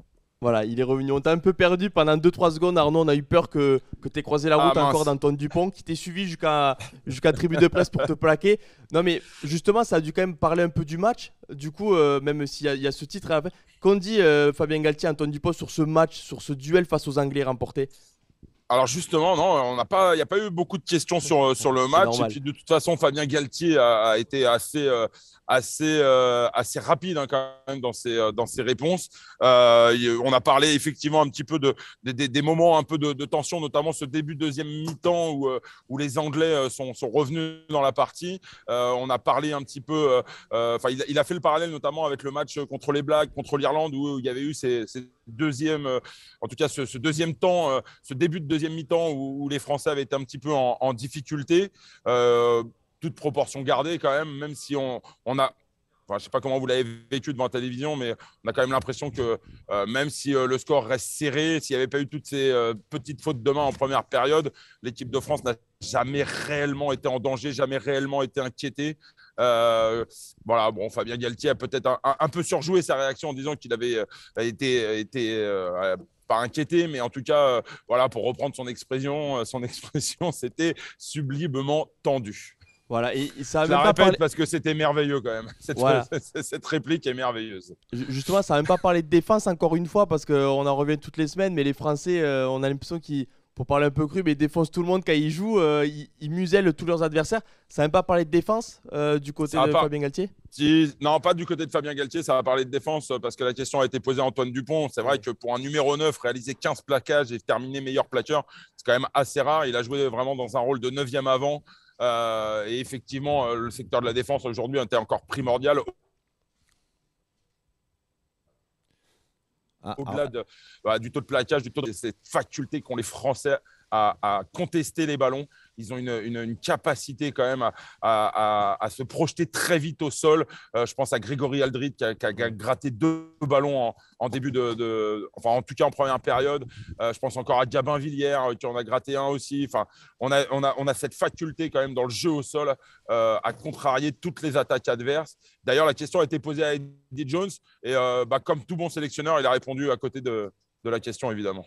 Justement, on en parlait d'Eddie Jones, dans quel état il était, notre ami sélectionneur anglais? Il se rappelait de ses interviews en début de semaine ou il avait la mémoire courte. Alors, là, en fait, les journalistes français ont été très, très, comment on va dire, bienveillants à l'égard d'Eddie Jones parce que d'emblée, il s'est fait prendre en planche par la presse anglaise. La première question qui lui a été posée par la presse anglaise, ça a été de savoir quel était le meilleur manager possible pour le 15 d'Angleterre à l'avenir. Donc, autant vous dire que c'était un petit peu tendu pour Eddie Jones. Il a rappelé qu'il lui restait 14 mois et 11 matchs et qu'il n'en a pas fait la promesse, mais pas loin que à la Coupe du Monde, la différence entre les deux équipes serait marginale, pour reprendre son expression. Donc, à ce que je comprends, il n'a quand même pas donné de nom pour dire peut-être qui serait le meilleur manager pour le 15 de l'Angleterre.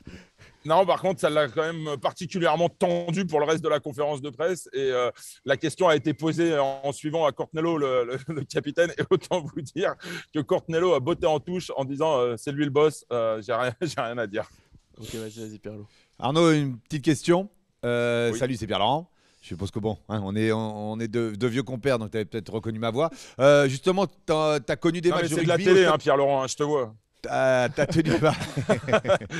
T'es vraiment trop vieux. Ouais, voilà, je suis le vieux de me pète chaud, là, j'ai oublié qu'on était en visio. T'en as connu des matchs et t'en as vécu des matchs au Stade de France. J'ai plus de son. Je sais que t'es pas un fervent adepte de ce stade. On va pas révéler que t'es supporter du PSG, que tu préfères le Parc des Princes, mais comme ça c'est fait. Mais qu'est-ce que t'as pensé de l'ambiance ce soir? Parce qu'à la télé, ça avait l'air incroyable. Max nous en a un peu parlé à chaud, mais voilà, toi qui as de l'expérience, qui en a vécu des dizaines et des dizaines de matchs au Stade de France, t'as même vécu des matchs de Coupe du Monde dans ce stade, donc vas-y, raconte-nous. Non, franchement, il faut rendre grâce à toutes les équipes de la Fédération française de rugby et aux équipes du Stade de France. D'abord parce que il y a eu des travaux dans la perspective évidemment des JO et de la Coupe du Monde 2023 dans cette enceinte. Ces travaux permettent aujourd'hui des shows lumière et tout un tas d'effets pyrotechniques assez incroyables. Il y avait une ambiance incroyable. Les supporters, le public, ils ont tous été merveilleux. Et effectivement, la mise en scène, la scénographie qui a été mise en place tant avant le match qu'après la rencontre, c'était du jamais vu au Stade de France. Vraiment, c'était du jamais vu. C'était une très, très, très belle fête, une grande fête du rugby français. Et franchement, vendredi soir, j'ai eu la chance, j'étais invité à l'ambassade d'Angleterre pour une annonce faite par Claude Hatché dans le cadre de la Coupe du Monde 2023. Il a notamment révélé le camp de base des Anglais, qui est une information un peu à la marge. Mais voilà, on en parlait avec Claude Hatché. Vraiment, on est sur le bon chemin, tant sur le plan de l'organisation que sur le plan sportif. Fabien Galtier l'a rappelé en conférence de presse. Demain, au réveil, ça va nous faire bizarre, mais on sera deuxième nation du rugby mondial au ranking de World Rugby, ce qui est quand même assez incroyable. Je suis vieux, mais je ne me souviens même pas de la dernière fois où on était deuxième nation mondiale. Il y a une question dans le chat que je trouvais intéressante et qui t'est adressée. Est-ce qu'on n'est pas trop en avance? Est-ce que c'est pas trop tôt d'être aussi fort avant la Coupe du Monde? Attends, Arnaud, avant de répondre, je vais te le rappeler parce que tu avais passé une nuit blanche. C'était en 2011 après la finale de la Coupe du Monde. On était deuxième. Mais comme tu avais travaillé toute la nuit, tu t'en rappelais pas. C'est vrai, c'est possible. Est-ce qu'on n'est pas trop en avance? Oui. Alors, ça fait un peu pisse-vinaigre quand même de se poser ce genre de questions ce soir comme ça, alors qu'on vient de vivre un moment fabuleux au Stade de France. Oui, évidemment qu'on s'est posé la question et peut-être qu'on traitera le sujet lundi dans les colonnes de Midi Olympique. Est-ce qu'on est trop en avance? Eddie Jones l'a rappelé, il reste 14 mois de compétition avant le coup d'envoi de la Coupe du Monde. Les Anglais ont encore 11 tests à jouer. Je crois que c'est pareil pour les Français, sans compter les matchs amicaux qui vont se dérouler en amont du mondial. Évidemment qu'il peut se passer beaucoup de choses jusque-là. Évidemment que les autres équipes vont tenter de rattraper leur retard aujourd'hui sur l'équipe de France qui, on ne va pas se mentir, est probablement, même si elle sera que numéro 2 demain matin au réveil, au classement IRB, enfin World Rugby, l'équipe de France est aujourd'hui la meilleure équipe du monde, tant sur le jeu que par les qualités individuelles de chaque joueur. Donc, est-ce qu'on est prêt trop tôt? Franchement, j'ai pas la réponse. Je vais pas te mentir. J'ai pas la réponse. On le saura que dans 11 mois. Mais en tout cas, on est prêt. Aujourd'hui, on est prêt. En tout cas, Orgov donne une réponse qui me paraît assez claire. On n'est pas en retard, en tout cas. Ouais, non, ça, c'est une certitude. C'est jamais le moment pour être prêt. Oui, peut-être non, aussi. Ouais. Vaut mieux être à ce niveau-là. Merci Arnaud. On va peut-être juste une petite anecdote, si tu permets, Vincent. Je te C'était permets assez tout, Arnaud. drôle quand même.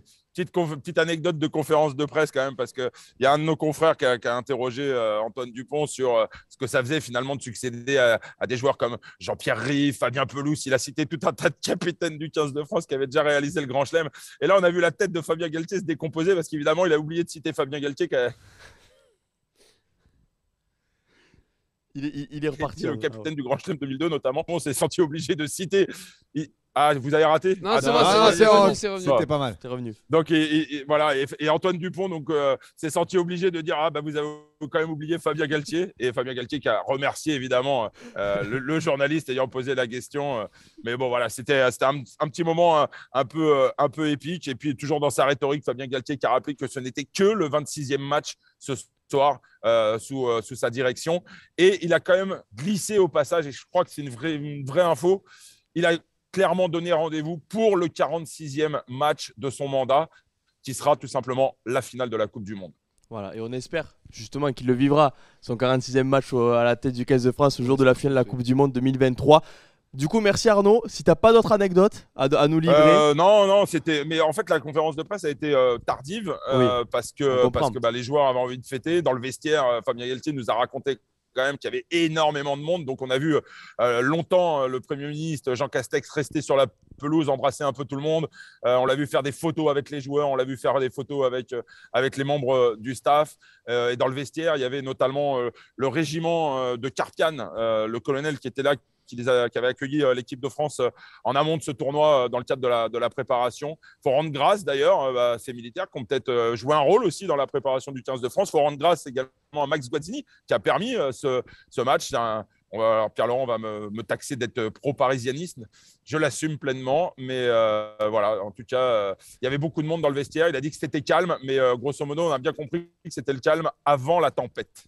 On suppose que la nuit va se prolonger pour les Bleus. Est-ce que tu as des infos Oui, tout simplement, les joueurs vont vivre cette soirée en famille, en tout cas avec leurs compagnes et leurs proches. Je crois que la Fédération française de rugby a réservé une péniche et a privatisé Une péniche. Voilà, une péniche. Péniche du côté dans le quartier. Juste espérer que la péniche ne coule pas ce soir sous les sauts périlleux de Fabien Galtier. Voilà, tu vas y aller et tu vas nous couvrir ça, voilà, les sauts périlleux de Fabien dans la Seine. Comme ça, il nous dira si la Seine a été dépolluée comme le disait en son temps Jacques Chirac. Ouais, c'est vrai qu'à l'époque, on était censé pouvoir nager dans la Seine. Je crois que c'était dans les années fin des années 90 peut-être. Ok. Et je crois pas que on va essayer d'y aller et on verra bien si oui ou non ça pourrait être sympathique de voir les joueurs effectivement fêter ce grand chelem. Mais on sait que ces moments-là, ils aiment les préserver. On aura peut-être des vidéos de la Fédération française de rugby sur les réseaux sociaux demain dans la journée. Voilà, et on se délectera des vidéos, des sauts périlleux de Fabien Galtier et peut-être aussi de Paul Willemse, parce que je me dis la péniche, si Paul Willemse commence à faire des sauts périlleux, voilà, elle a quand même de grandes chances de couler. On n'espère pas quand même pour le 15 de France. Merci Arnaud d'être passé. Merci à vous. Même si ça a un peu tardé, mais voilà, c'est toujours un plaisir. Merci pour tes anecdotes et pour ton passage, et on te laisse du coup aller essayer de t'immiscer dans la péniche. On espère pour nous avoir des vidéos croustillantes pour le middle. C'est pas gagné quand même. C'est pas gagné. Ouais, c'est pas gagné. Merci Arnaud. Merci Arnaud. Bonne soirée. Allez, bonne soirée Arnaud. Soyez bons. Ciao. Là, mais justement, il y a quelque chose que j'ai envie de souligner. Alors, on va peut-être faire une parenthèse au niveau du 15 de la Rose, mais il faut aussi se rappeler où étaient les Sud-Africains 2 ans avant la Coupe du Monde 2019. Ils sortaient d'une défaite plus de 50 points à 0 face à la Nouvelle-Zélande. Ils étaient au fond du seau et au final, ils ont été champions du monde et on sait comment. Donc ces Anglais, quand même, faut pas trop vite les enterrer. Ils ont quand même une belle génération. On a vu, voilà, il y a Marcus Smith dont tout le monde parle. Ils sont entre deux générations. Voilà, ils sont entre deux générations et c'est souvent le plus difficile quand même, Pierre-Lot. Ah non, faut pas trop les enterrer. Surtout pas les enterrer.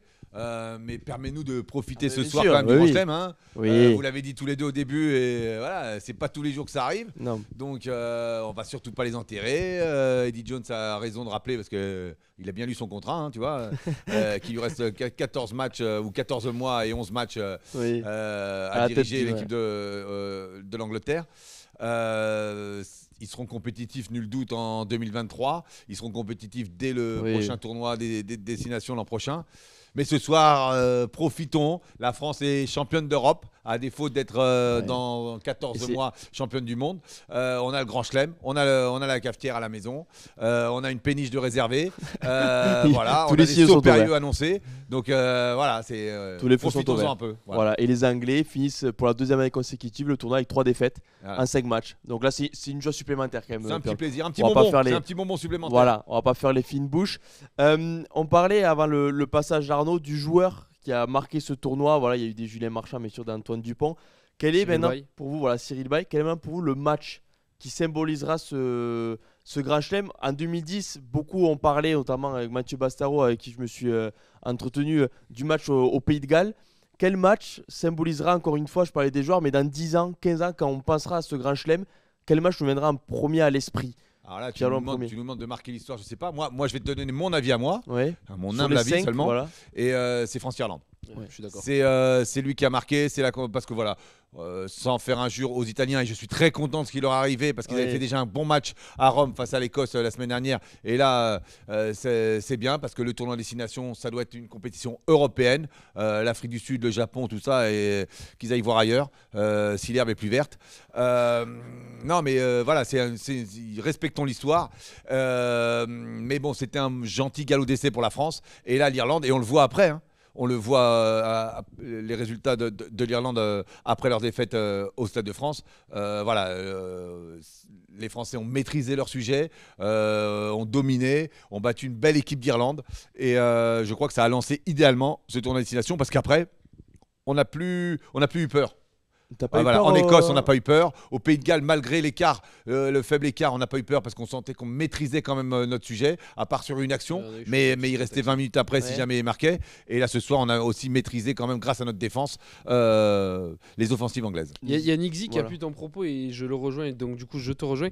C'est que contre l'Irlande, en fait, on a vraiment marqué qu'on allait avoir ce statut de favori. C'est-à-dire qu'il y avait nous deux. On était, d'habitude, dans le tournoi, c'est le troisième match qui fait bascule. Là, j'avais l'impression que c'était vraiment celui-là qui marquait le fait que, bon, on avait battu la deuxième équipe la plus forte, donc on pouvait vraiment y croire si on restait sérieux et appliqué jusqu'au bout, ce qu'on a su faire et ce qu'on a su tenir jusqu'au bout, je Donc pense. voilà, donc pour vous, c'est France-Irlande qui symbolisera ce match. Pas Pays de Galles, ce que tu dis que tu n'as jamais eu peur. On va demander au chat, n'hésitez pas. Mais, Ouais, le à chat dire est le match. partagé. Il y a Alfred Gounel qui dit pour moi c'est Écosse-France, c'est le match de la confirmation. Donc ça serait la confirmation du match contre l'Irlande. Et il y a tout le cas qui dit Galles-France c'est le match qui était le match le plus sous pression. Donc les avis sont partagés. Et évidemment après tout le monde va s'accorder à dire que le match le plus important au final c'est celui contre l'Angleterre. Il y a pas de Oui, débat. oui, c'est pour assurer les grands Oui, chelems. voilà. Mais justement, Pirlo, dans le middle aussi, on avait fait de longues pages, mais il y a eu ce déclic aussi en Écosse parce qu'il y a 2 ans, cette génération s'était fait battre à la régulière avec voilà, le coup de poing de Mohamed Awas et tout ce qui s'en est suivi à Murrayfield. Mais aussi ce déclic, on parle souvent du 3e match dans un tournoi, c'est très important. Là, c'était ce déplacement en Écosse et les Français avaient survolé Murrayfield, avaient écrasé cette équipe écossaise. Donc, Tu as parfaitement raison, mais je ne changerai pas d'avis. J'ai pas envie que tu changes d'avis, hein. Ce match de l'Écosse est une conséquence du match de l'Irlande.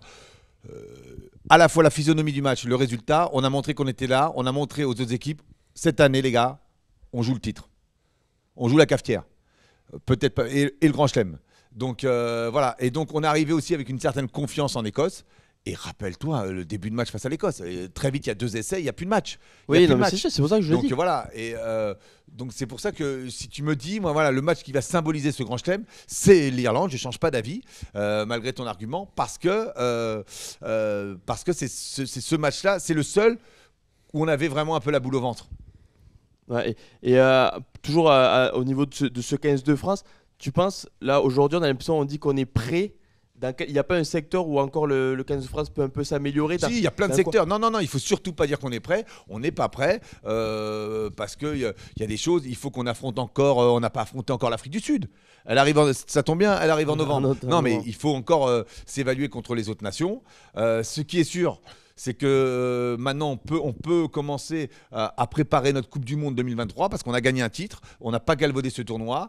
Que depuis la stat, au moins depuis 99, les équipes qui ont été championnes du monde, elles ont gagné soit le tournoi de destination avec un grand chelem, soit le Fort Nation, avant la saison de la Coupe du Monde ou la saison précédente. Donc voilà, donc c'est bien, c'est une étape, c'est une belle étape, on va profiter. Tu vois, j'aime bien trouver des images de cyclistes. On a gagné une belle étape. On n'a pas gagné encore le Tour de France. Mais on a gagné une belle étape, mais il reste du chemin. Il y a des axes de progression, on pourra en parler. Voilà, on a parlé à un moment de ce poste d'arrière. Il faut que Melvin Jaminet confirme. On a vu aussi, n'oublions pas, notamment en Écosse, on a eu quelques lacunes en touche.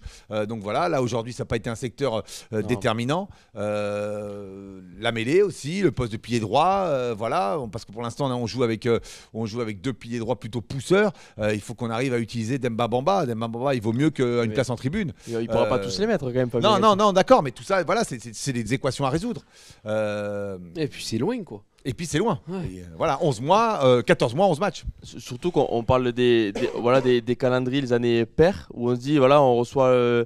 La France reçoit l'Angleterre et l'Irlande, c'est quand même plus facile. Avant la Coupe du Monde, parce que bien sûr, on est obligé d'en parler, tout le monde en parle de cette Coupe du Monde en France. Il y aura ce tournoi la saison prochaine où on se dit que là, se déplacer en Irlande et en Angleterre, ce sera encore de nouveaux tests pour. Les champions, n'oublions pas, les champions du monde cet automne. Oui, mais on Les sait champions toujours. du monde cet automne. Est-ce que pour toi, jouer une équipe de l'hémisphère sud en novembre, quand c'est la fin de sa saison à elle, est-ce que c'est vraiment le bon moment pour les juger? Et ça Enfin, reste. je ne dis pas que ce sera pas au eux se niveau, posent mais- pas la question. ce genre de questions quand ils nous reçoivent au mois de juin, enfin maintenant c'est au mois de juillet, et après une saison harassante, un top 14 qui est un véritable marathon, eux ils se posent pas la question. Quand ils doivent nous rotofiler à domicile, ils nous rotofilent et ils disent pas ah ouais l'équipe de France, mais il manquait les demi-finalistes, tout ça. C'est ce qu'on a fait voilà. aussi pour quand on a reçu les Blacks, on n'a pas, Ouais, on voilà. n'a pas trop Non, mais amoindri. il faut pas se Ouais, poser pas de bouder questions. son plaisir. En novembre, tu vas affronter parmi tes 3 adversaires l'Afrique du Sud, les champions du monde. Voilà, c'est un nouveau test à passer. Voilà, et on rappelle bien sûr que l'équipe de France ira au Japon cet été. Donc voilà, pas de. Parce que les Japonais, voilà, ils sont un peu en difficulté. On sait qu'ils ont eu leurs exploits en 2015 et en 2019. Ils sont un peu en difficulté. N'hésitez pas, voilà, dans le chat, je sais pas s'il y a des questions. Là pour l'instant, Tristan. non, ça réagit. Il y a Vince qui vous offre un voyage au Japon justement pour cet été. J'aimerais, vous viendrez avec moi. Je tiens juste à dire qu'il est presque 1h du matin, on est toujours 400, on a été 500, il y a eu un pic à 600, c'est un soir exceptionnel pour les Bleus et pour la 3e mi-temps aussi. Voilà, on bat les records chaque semaine. Ah oui. Non mais justement, encore une fois là, je vais voir un peu plus large. J'ai parlé de joueurs de match, de ceci nation. Qu'est-ce qu'on retiendra le plus Le de- geste Voilà, le geste où on peut parler des autres matchs, cette victoire italienne peut-être, on peut peut-être en parler ou. Oui, parce que il le faut, chat- si on est c'est- en train de laisser le bilan, il faut en parler. Pardon Tristan Vas-y, de vas-y. te couper. Et je sais que tu vas rebondir là-dessus parce qu'on va ça- parler de l'Italie, donc de Ange Capozzo. Non, mais qui est une des révélations de ce Oui, non, oui, ce c'est sûr. tournoi. La semaine dernière, il rentre, il plante 2 essais. Là, il est titulaire et il participe. Il fait une action d'éclat qui donne la victoire face à l'Italie. C'est tout sauf un hasard. Et c'était victoire italienne, elle est rafraîchissante. Et puis elle va mettre fin au débat. C'est ce que je disais. Je le disais un peu avec provocation. Mais là, si je suis un peu sérieux, c'est génial. J'ai beaucoup de respect pour la Géorgie, mais si elle doit gagner un jour sa place au tournoi des Nations, il faut qu'elle patiente parce que la France a patienté avant d'intégrer le tournoi qui était à l'époque des Nations. L'Italie a patienté. On a connu des vaches maigres. L'Italie a connu des vaches maigres. Et cette victoire prouve, ça fait partie des choses comme on dit, la magie du tournoi. Et cette victoire est géniale dans un millénium qui était plus rempli que pour la France. Oui, c'est C'est ça qui est incroyable aussi. Ouais, voilà. Pour toi aussi, Non, oui, moi ça c'est l'Italie, la victoire italienne là cette dernière journée. Que franchement, on va être honnête, on n'attendait pas du tout. Non, c'est comme pour reprendre l'expression de Pierre Lauteur, c'est un petit bonbon, c'est un petit rafraîchissement, quoi. Ça fait plaisir de voir. Et puis ils se sont arrachés jusqu'au bout avec cette incroyable course de Ange Capozzo, qui, on le rappelle, 2e sélection avec l'Italie. Première sélection doublée face Ouais. à l'Écosse. Deuxième sélection, il fait cet exploit qui compte presque pour un essai qui envoie pas Dovani derrière un but. Il y a pire quand même. Pour Non, mais il le pour disait, moi, comme on en parlait la dernière fois, je l'ai eu avant le tournoi, et ils étaient vraiment pas dans cette optique de fatalisme ou de on vient pour servir de sparring partner. Ils sont vraiment venus pour essayer des choses. Ils nous ont embêtés, faut pas l'oublier, ils nous ont embêtés en début de match au tout début du tournoi.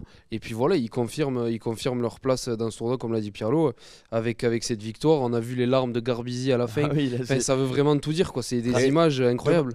Demain, c'est le printemps calendaire. Quel beau printemps pour le rugby latin. L'Espagne la semaine dernière qui se qualifie Coupe pour du la Monde. Coupe du Monde en France. Non mais voilà, vague de fraîcheur. L'Italie qui bat le Pays de Galles pour la première fois de l'histoire. La France qui remporte son 10e Grand Chelem. Le rugby latin, Voilà. on peut bomber le torse. Non, Voilà, mais c'est- on peut non, mais bomber c'est le vrai, torse. parce que Ce fameux sport britannique. Voilà, en ce moment-là, depuis une semaine, c'est nous qui font phare, non? L'Italie, c'était quand même 36 défaites de rang dans le tournoi, pas de victoire depuis 2015. Et c'était déjà à l'extérieur, c'était en Écosse, à Murrayfield. Donc c'est quand même exceptionnel. Pour vous, c'est l'image de ce Ouais. tournoi. Ouais, pour moi, ouais. Pour Non, moi. Au-delà de la le Grand France. Chelem- Non, mais Oui, oui, je au-delà du m'entends. Grand Chelem français, L'image numéro 1, évidemment. c'est le Grand Chelem des Français. Je te vois monter au credo de suite. Non, mais c'est l'image, il n'y a pas. Parce que tu parles des difficultés du rugby britannique. On en parlait aussi, on va parler aussi un peu des Gallois. On parlait des difficultés, de leurs blessures. Ils avaient récupéré du monde et au final, ils finissent 5e du tournoi. Et puis il y a cette défaite face à l'Italie. Non, mais les ça Gallois, fait tâche. mais alors, voilà, si on parle des Gallois sont à l'image de ce qu'ils ont montré à l'automne. Ils avaient Oui. été décevants à l'automne. On se dit toujours, ouais, attention, ils sont toujours prêts pour le tournoi. Mais sauf que les autres équipes étaient prêtes et ils font un tournoi très décevant. Et ils sont pas loin de mériter la dernière place. Ouais, parce que là, enfin, je te rejoins parce que je me dis, pour eux, là, la dernière place, c'est la défaite contre l'Italie. Oui, quoi. oui, Tu tout te à fait. dis, au classement, c'est 5e, mais cette défaite contre l'Italie, elle vaut pour une 6e place.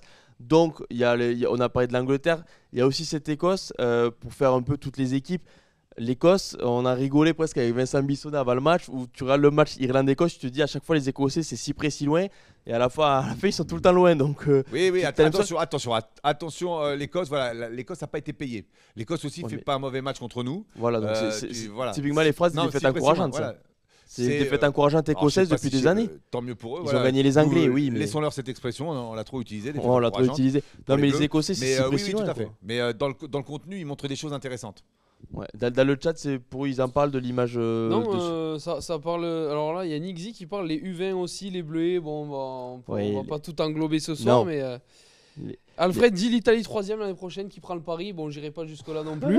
Mais. prend le Ah, pari. s'il veut gagner de l'argent, il Oui, faut mettre une oui, pièce. oui, mais mais tu bon. vas en perdre. Parce que bon, là, Italie 3ème, bon, on leur souhaite aux Moi, je vous pose Italiens. une question, c'est moi qui vais prendre le rôle de Voilà, présentateur. attention. J'y pense maintenant. Quel peut être l'essai du tournoi pour vous? Est-ce que c'est dur? Est-ce que vous avez un Se souvenir d'un remémorer essai tous les essais, là. J'essaie ça de va être réfléchir en même temps. Dites-nous dans Ah, le chat, mais on réfléchit en même temps. Bah, j'ai de suite plusieurs essais français parce qu'on se dit le premier essai, même Au si Pays bon, de il y Galles, avait. au Pays de Galles, rappelez-vous avec l'action l'essai français face au Pays de Galles en première mi-temps, l'action est Ouais, incroyable. Ouais, l'action est incroyable, mais des actions comme ça, on a vu beaucoup justement en Écosse. Moi, c'était Ouais. régalade quoi. L'Écosse, Ouais, c'est le premier je pense essai. au même. Ouais. Ah, il y a la percée de Dupont, il y a le soutien de Cyril Bay, de Paul Willemse pour qu'il finisse à l'embut. Le deuxième essai même de Yoram Moefana, moi je suis encore sous le choc du soutien de Cyril Bay qui sort de mêlée, qui a un soutien. Des essais, c'est pas qu'on est chauvin, mais il y a surtout des essais français quoi, qui nous viennent à l'esprit. On se dit, ils ont quand même marqué les esprits à ce niveau-là aussi, en termes de jeu, à parler de dépossession, mais il y a beaucoup d'essais français qui vont revenir quand même, Pierre. Le jeu français aura marqué ce tournoi. Oui, oui, oui, même si on l'a vraiment gagné avec de la dépossession. On avait un peu abandonné ça à l'automne. Et là, on en est revenu. Nous, ce qui marque chez nous, c'est la défense. On a marqué des beaux essais, mais l'image qui nous vient tout de suite, voilà, c'est que Grand Chelem, on il est a vraiment, voilà. Et le Grand Grand Chelem Chelem, est à Paris. La cafetière, elle est à Paris. Elle va être sur une péniche ce soir. Il aime bien la cafetière, Pierrot. Il a Mais un mec maintenant, avec les anses arrondies, ça ressemble moins à une cafetière. Mais si vous reprenez les photos de 97, voilà, avec une formidable victoire et un essai de Benazi au Parc des Princes, et ce trophée, vous allez voir, c'est. Voilà. Parce que le premier trophée, par contre, on l'avait gagné, c'était en 92 qu'il apparaît le trophée. Tout à l'heure, j'ai dit une bêtise, donc il faut que je On coupera. m'auto-corrige. On coupera, Voilà, lui. on coupera. Voilà, le trophée arrive en 92.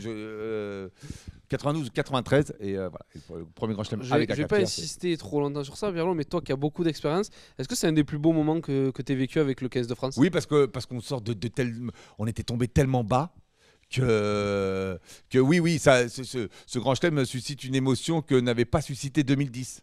Que n'avait pas suscité 2004 ou 2002. 98 avait été, alors que vous allez me dire, mais il y a eu 97 avant. Mais 98, ça se finit par j'avais votre âge et puis ça se joue à Wembley. Je ne sais pas si vous vous rappelez la finale. Parce que 50-0. le Millennium était en travaux, enfin était en construction. Ouais. Et puis il y a ce match formidable de Thomas Castagnède et un 51-0 à Wembley. Et depuis, après, les émotions en équipe de France, elles étaient survenues sur des matchs de Coupe du Monde. Mais là, on était tombé tellement bas, il y avait tellement de frustration. Oui, Quand on oui, était troisième, c'était une bonne. Voilà, on était, Justement, les on était défaites à- vraiment en galère. Les- C'était même pas des défaites encourageantes pendant le tournoi. Les défaites encourageantes, c'était à l'automne contre les Blacks ou les Australiens ou les Sudaf. Là, c'était, Oui. on se faisait des fois rotofiler. J'ai souvenir de matchs, notamment au Pays de Galles, un vendredi soir à Cardiff, où on y allait avec un peu d'ambition et au bout de 20 minutes, c'était fini, c'était plié. Donc oui, cette équipe a suscité. Ce qui est bien, c'est qu'on est toujours sur la vague de ce France-Nouvelle-Zélande. Le France-Nouvelle-Zélande nous a fait re-rentrer dans le Gotha des grandes nations.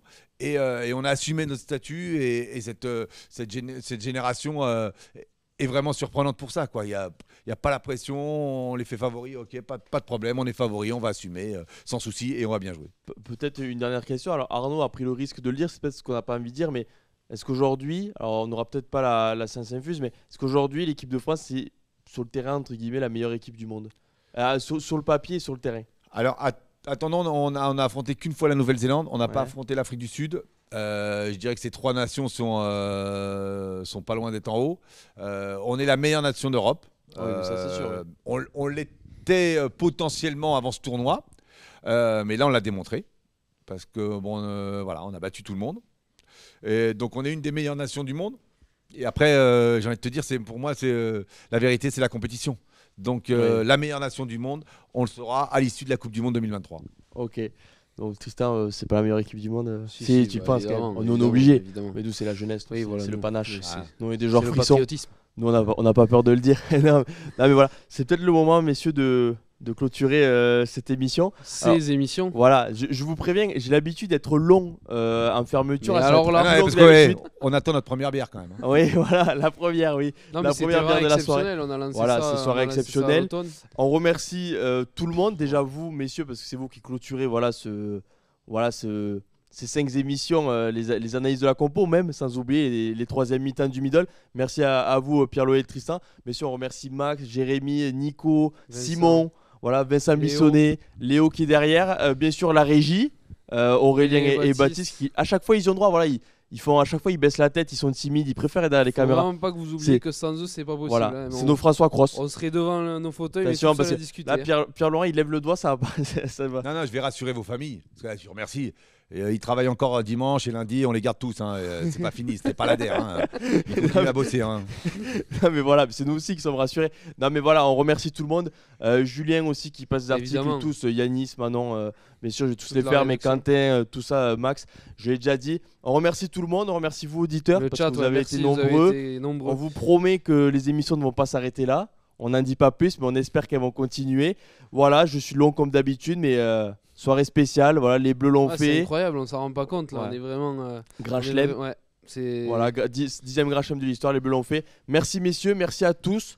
En clôture, Ouais. bonne soirée. Peut-être soirée longue, Et vive comme les Bleus, joueurs. évidemment. hein. Voilà, vive les Bleus. Peut-être sur une péniche si vous avez la chance. Et yes, surtout. Voilà. On a gagné. Yes.